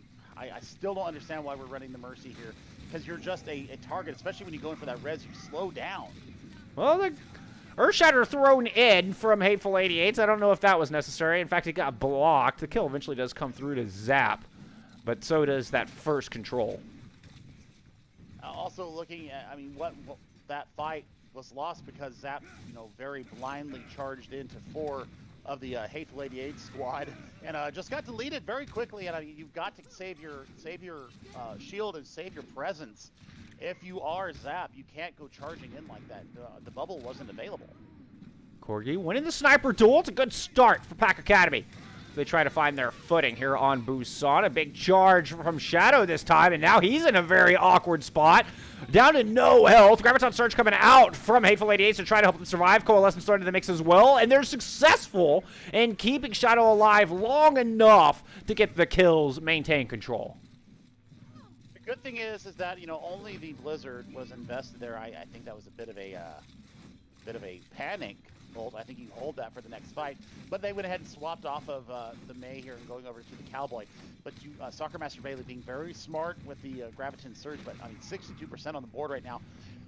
Sights, Shatter coming up very soon. But you know, looking for maybe a Space Jam combo for Cryptic and Fire Spoon. You know, Cryptic coming up very close on this Meteor Strike. Early kill from Sunny to start things off. Graviton Surge from Pack Academy, but it clips the tree. Unluckers. Graviton Surge finds no value. Corgi goes down as the res comes through onto Andar. So back to having a DPS on the board. Shatter from Zap, and he's going to charge forward, find the kill on the cheek, but now he's stuck on coast by himself. Can the Mercy get back? The other Shatter from Hateful 88 just hits the bubble of Bailey, but Bailey on an island, nothing but that lone Mercy, and it's not enough healing to keep Bailey in the fight.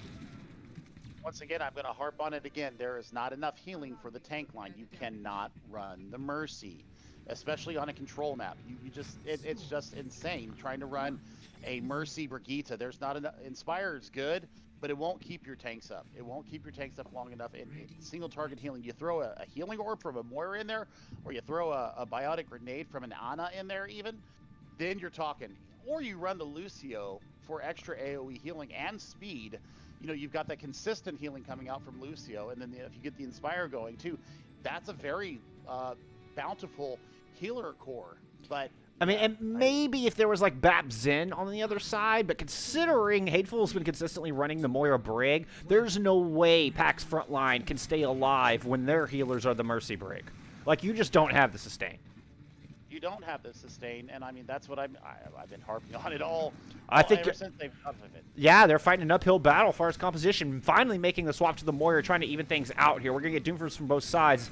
We have the Sigma coming back out for Soccer Master Bailey on Hateful 88. Sunny sticking with the Widowmaker here in the back line. Finds first blood. What a beautiful shot onto Andar, taking that head off.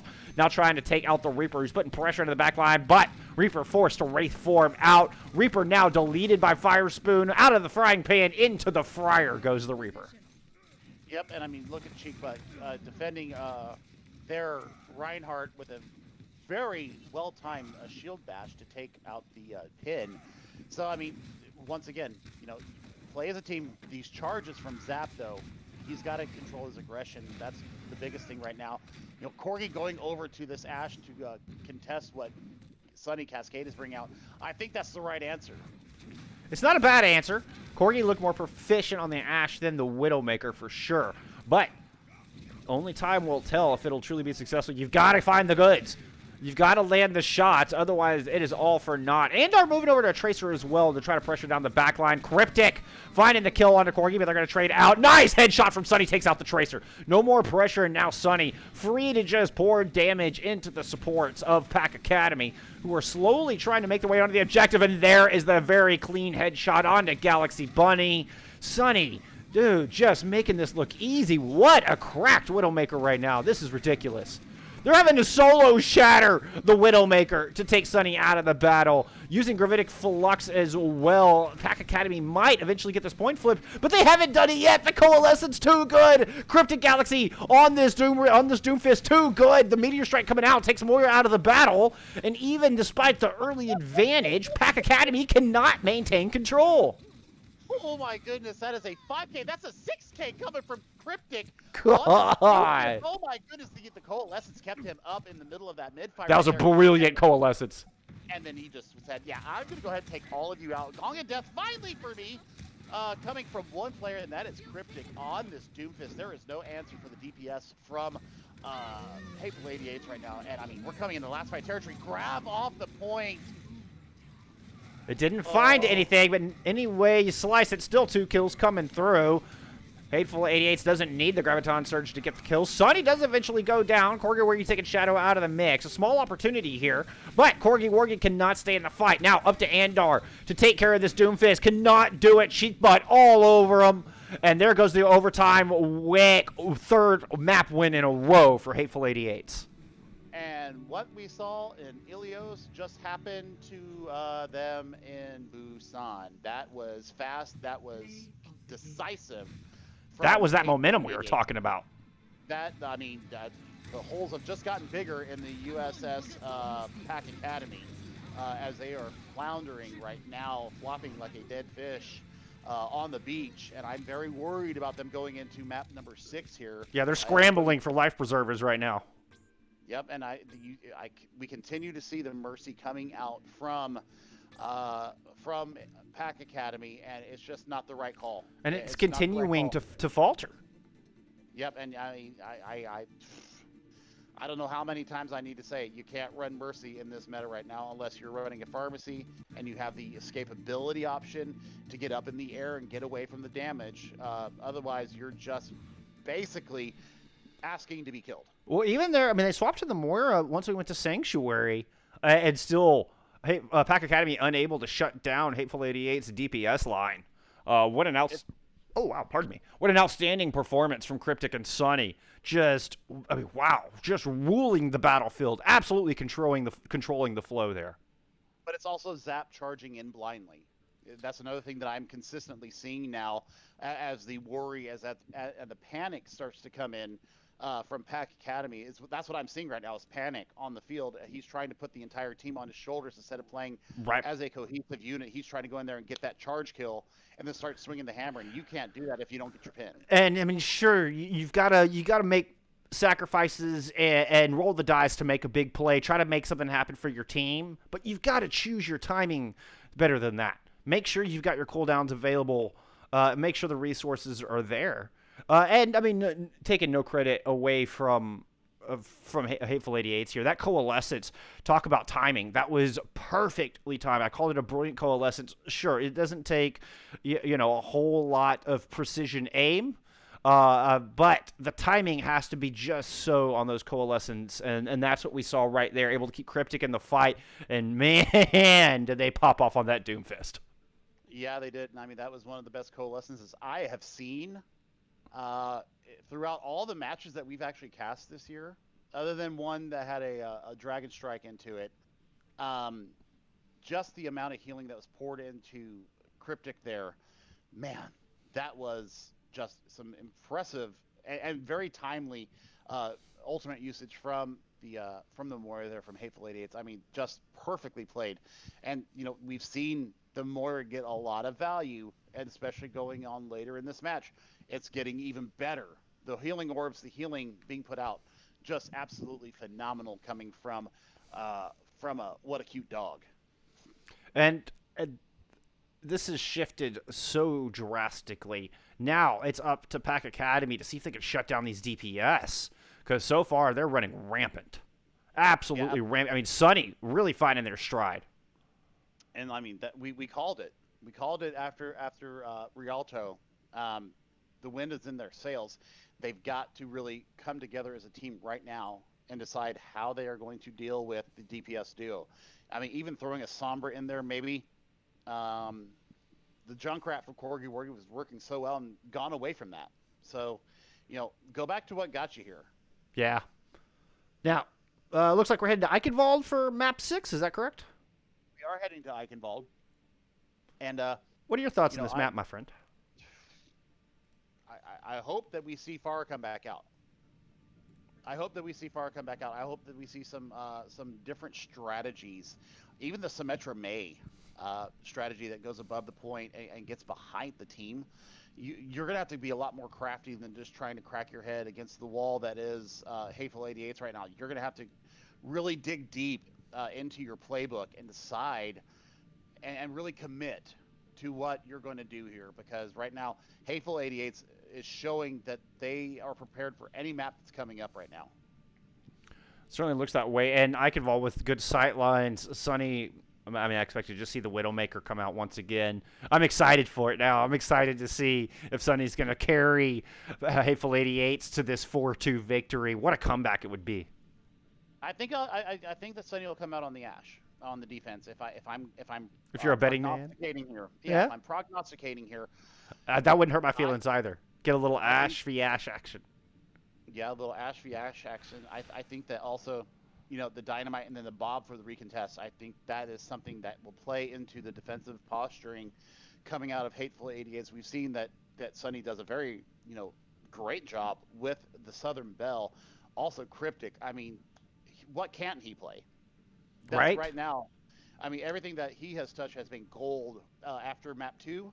I think they all had a shot of espresso or some Gatorade or whatever. And one heck of a pep talk. That intermission that they had, they came back with fire in their eyes. They certainly did, Billy. They absolutely came back with fire in their eyes, guns loaded, and ready to play. My goodness. Yeah, and I mean, they've shut down Bailey too. That's the other thing. They have shut down Bailey almost completely. Where she was getting so much value in the first 2 maps, and I'm not blaming it on her. I'm blaming it on the support core from her team. That's what I'm seeing from and we see the larger view. When you're in game, it's different when you're playing the game and when you're observing the game. And what I'm seeing is that there's a lack of healing for the tank core right now. I think that I've seen the residents come in not for the tank line. It's always on a DPS for the most part. You've got to keep your tanks up. The tanks are what gives you the opportunity to pop off as a DPS. I don't care what anybody says. The tank line creates the space and then allows the DPS to frag out. Absolutely. If the DPS doesn't have room to work, you don't have time to do anything. Also, then the entirety of the enemy's team is focused on the DPS. Once your tank line is gone, you've got 5 or 6 enemies just staring you down. And I mean, there's no room to do anything. I mean, you see some miracle plays come out every once in a while, and they're very exciting, but you can't play each engagement like that. You can't play each engagement expecting a miracle or hoping for a miracle. That's not going to get you any consistent wins. And right now, I mean, Hateful's winning the tank war. The other thing is Zap capable of playing Orisa? That is something that I need to have answered right now, because we have not seen the Donkey Horse come out tonight. I think we saw a little bit of we saw Orisa from Hateful 88's, and it absolutely changed the course of a battle. Right, they went to a little bit of a Rhino Orisa earlier. Yeah, I mean, they lost the map, but it shored up their defenses for a little while. Right. The unfortunate supercharger use when they decided to swap over to the Sigma instead, or the Zarya instead, I'm sorry. But you have to be able to show a different main tank here. either bring out Winston or bring out Orisa, because you can't play this super aggressive Rhine if the heals aren't there. You have to play what your team is giving you. And I don't think that they're giving enough resources to Zap right now in the main tank role to keep him up for an extended period of time. Well, and the other reason we're not seeing a whole lot of Widowmaker, and higher levels of play is because of that double shield. And I think the Orisa Sigma combination would be the ideal way to shut down Sunny right now. Just not allow any angles for the Widowmaker to work. Yep, I think having that double shield every time, you can't. Bren Diva, unfortunately, that's my call. Is that you've got to bring out the double shields every single time right now and shut down Sunny, because Sunny is just clicking heads. And once they did swap over, I think that then they limited one really good off-angle shot from Sunny, taking out Galaxy Bunny on the Moira.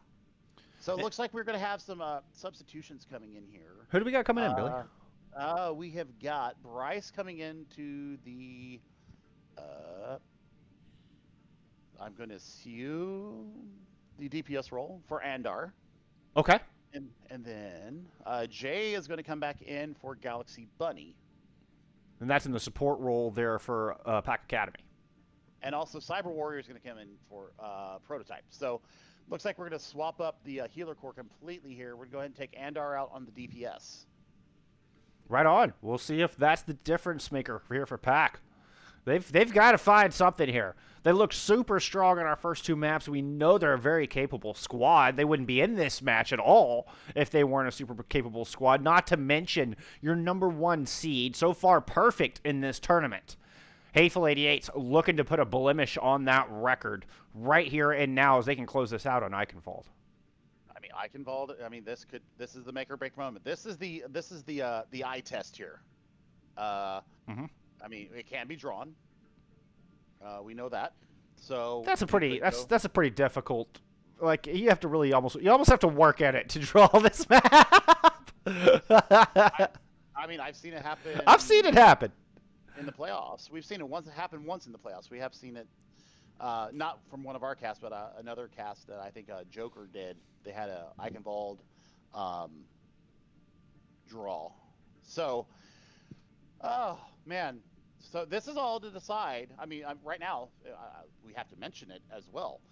Hateful 88's on match point to get into the Tier 2 Grand Finals to face Team Cement.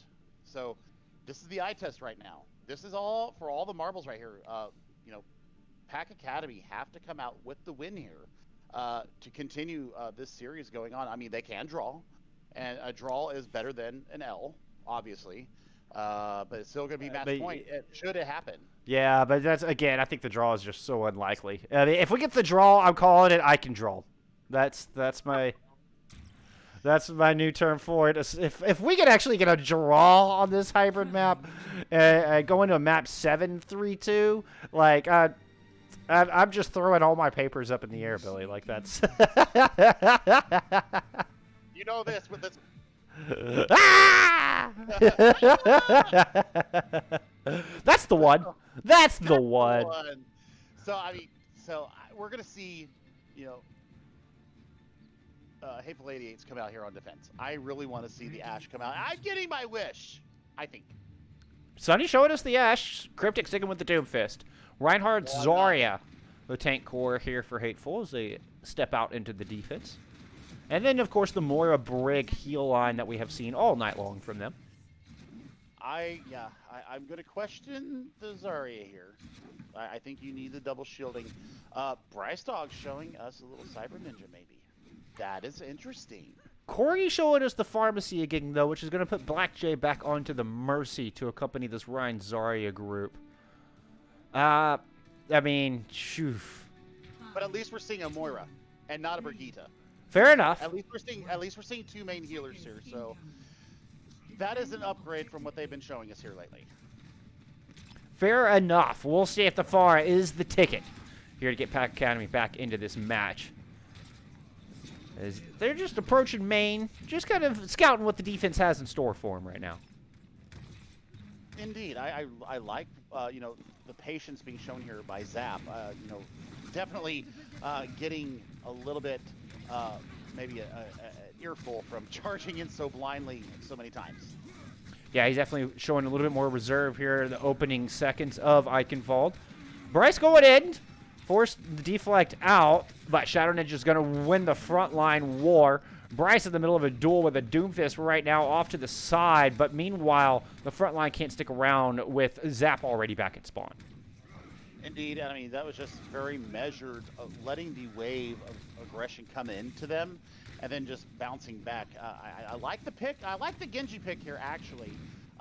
Being able to deflect either the energy balls coming in from Fire Spoon, also being able to dash in and dash out, you know, getting the damage that he needs. And I assume that they're going to look for a grab blade combo as their win condition to take this first point. It's going to be the only thing to really boost up that blade, though. I mean, perhaps you could throw a damage boost on it, but it doesn't provide near the value of a nano boost like we traditionally see. And Bryce Dog going down early in the fight, not able to build up any more towards the Genji blade. Moira drops as well. Zap very low, and an early barrage comes out. Corgi had found the kill on the Cryptic, and Zarya goes down to the defense. 4v4 here on the point. Earthshatter comes through from Zap, lays out the take on the other side. Now the responding Earthshatter completely blocked.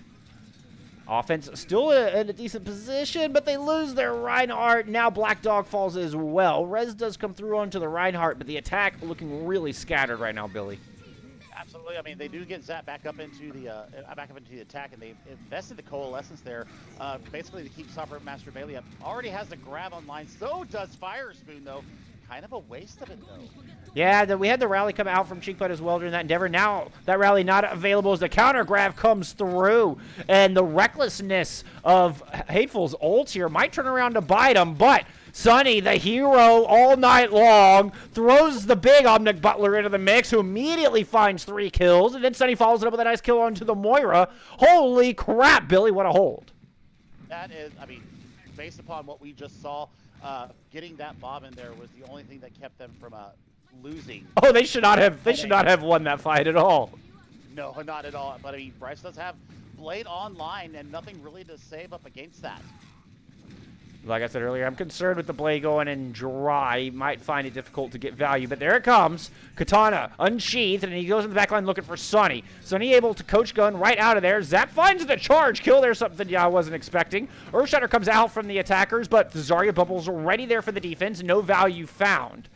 Still, 1-man advantage for Pack Academy as they throw Coalescence down to try to push in. Cheekbutt neutralizing that advantage. Coalescence out from the defense. Zap cannot survive. Oh. Cryptic getting into the mix. We did get the barrage coming out. Found one, but Corgi traded himself in the process. Now Bryce in a very strange position back here on his own. And the attackers, well, with just 22 seconds, I mean, they're not even sure they have time for a reset here. Not time at all. I mean, you've got to bring out something better than what you're showing right now. They don't have anything online. Corgi Wargi going to the Echo. Bryce Dog going over to the Cowboy. 5 seconds left. You've got to get on the point, ladies and gentlemen. The Echo is going to come in and get the touch. Defensive Graviton Surge, and that's going to hold back Zap. Cheekbite able to find that kill. The Moira goes down as well. The two most important members of Sustain here for Hateful gone. Mercy now join him back in spawn. No more healers left. And with the Meteor Strike in play, Fire Spoon finding the last kill that Hateful needs. And now, win condition to send Hateful to the grand finals. Well, it's right before their eyes here. And that's a full hold. Yeah, that's not a zilch on the board. So, I mean, 33% and showing, I mean, the DPS, what they're showing out right now, I don't know if there's an answer in the bank for Corgi Wargi and Bryce Dog on the DPS for Pack Academy. I mean, to say, I mean, Corgi got 2 or 3 barrages, just not enough healing to consistently stay through it. Bubbles weren't available to keep the Winged Egyptian up in the middle of those barrages. I think if you bubble the Pharah in that, I think that you get a lot more value out of that. But I mean, Bailey was in a fight for her life, trying to keep her and her Reinhardt up, and I mean, pulling out the Bastion though. I think you've got to. I'm surprised you don't pull out a sim with it, and so you can teleport from putting pressure on the choke to up on top of the balcony overlooking the objective. I think that would personally be the play. But Bryce Dog on the Junkrat, not a bad choice either. A lot of spam damage to throw into that choke. Yeah, I mean, the shielding's going to be gone pretty quickly if they focus fire the right way. You're either going to lose your shield or lose your life. That's, I think that's the mindset going in here. Blackjack J showing for the first time tonight a Baptiste. Where has this been all night? Right? I think the Baptiste is an excellent choice here. Certainly with a Bastion. Now, I mean, again, the Orisa. I would love to see Zap pull out an Orisa for this composition, but alas, it's going to be Ryan Sigma. Hateful 88's. They're just going to circumvent, go straight up to the point. Oh, Cryptic! Cryptic! Oh, he just dismantled everything. Punched the cornerstone of this defense right out from underneath them, and this is a disastrous start for Pack Academy. Hateful 88's looking to close this thing out. They will. They will take the 4-2 victory, coming all the way back with 4 map wins in a row. Hateful 88's moving on to face Team Cement in the Tier 2 Grand Finals. That was decisive. And once again, we pointed out again, it is Cryptic on this doofus. There was no answer. I asked for an Ana to maybe sleep or anti or do something to the fisted fighter of Numbani, and man, nothing. There was no answer for the DPS after map 3.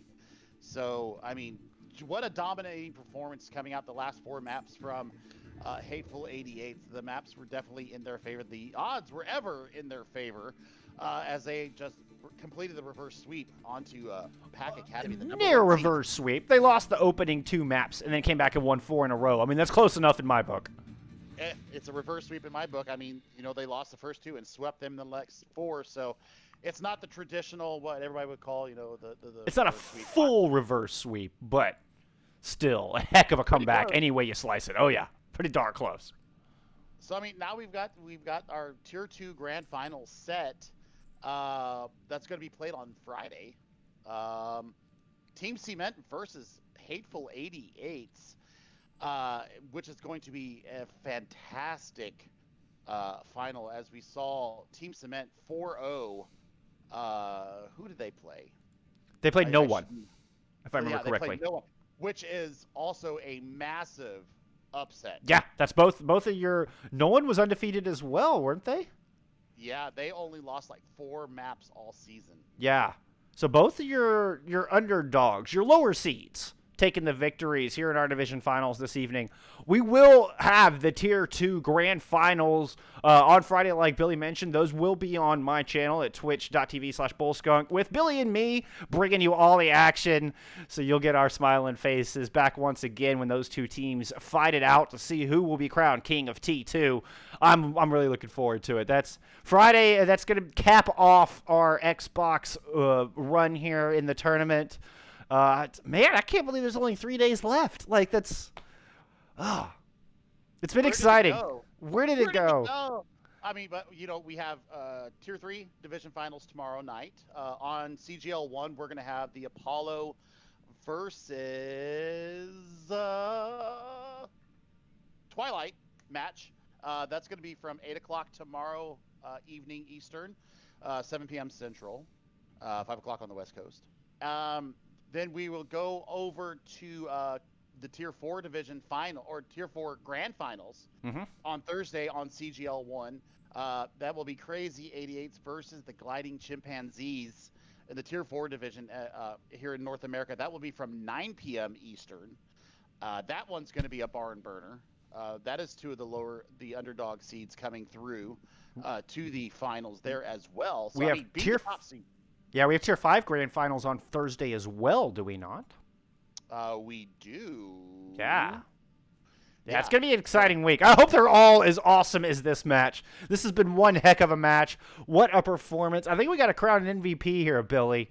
I'm kind of looking at Sonny on this one. I don't know about you, but Sonny really got heated up there after map 2 and seemed to be an absolute force of nature on the Widowmaker, on the Ash.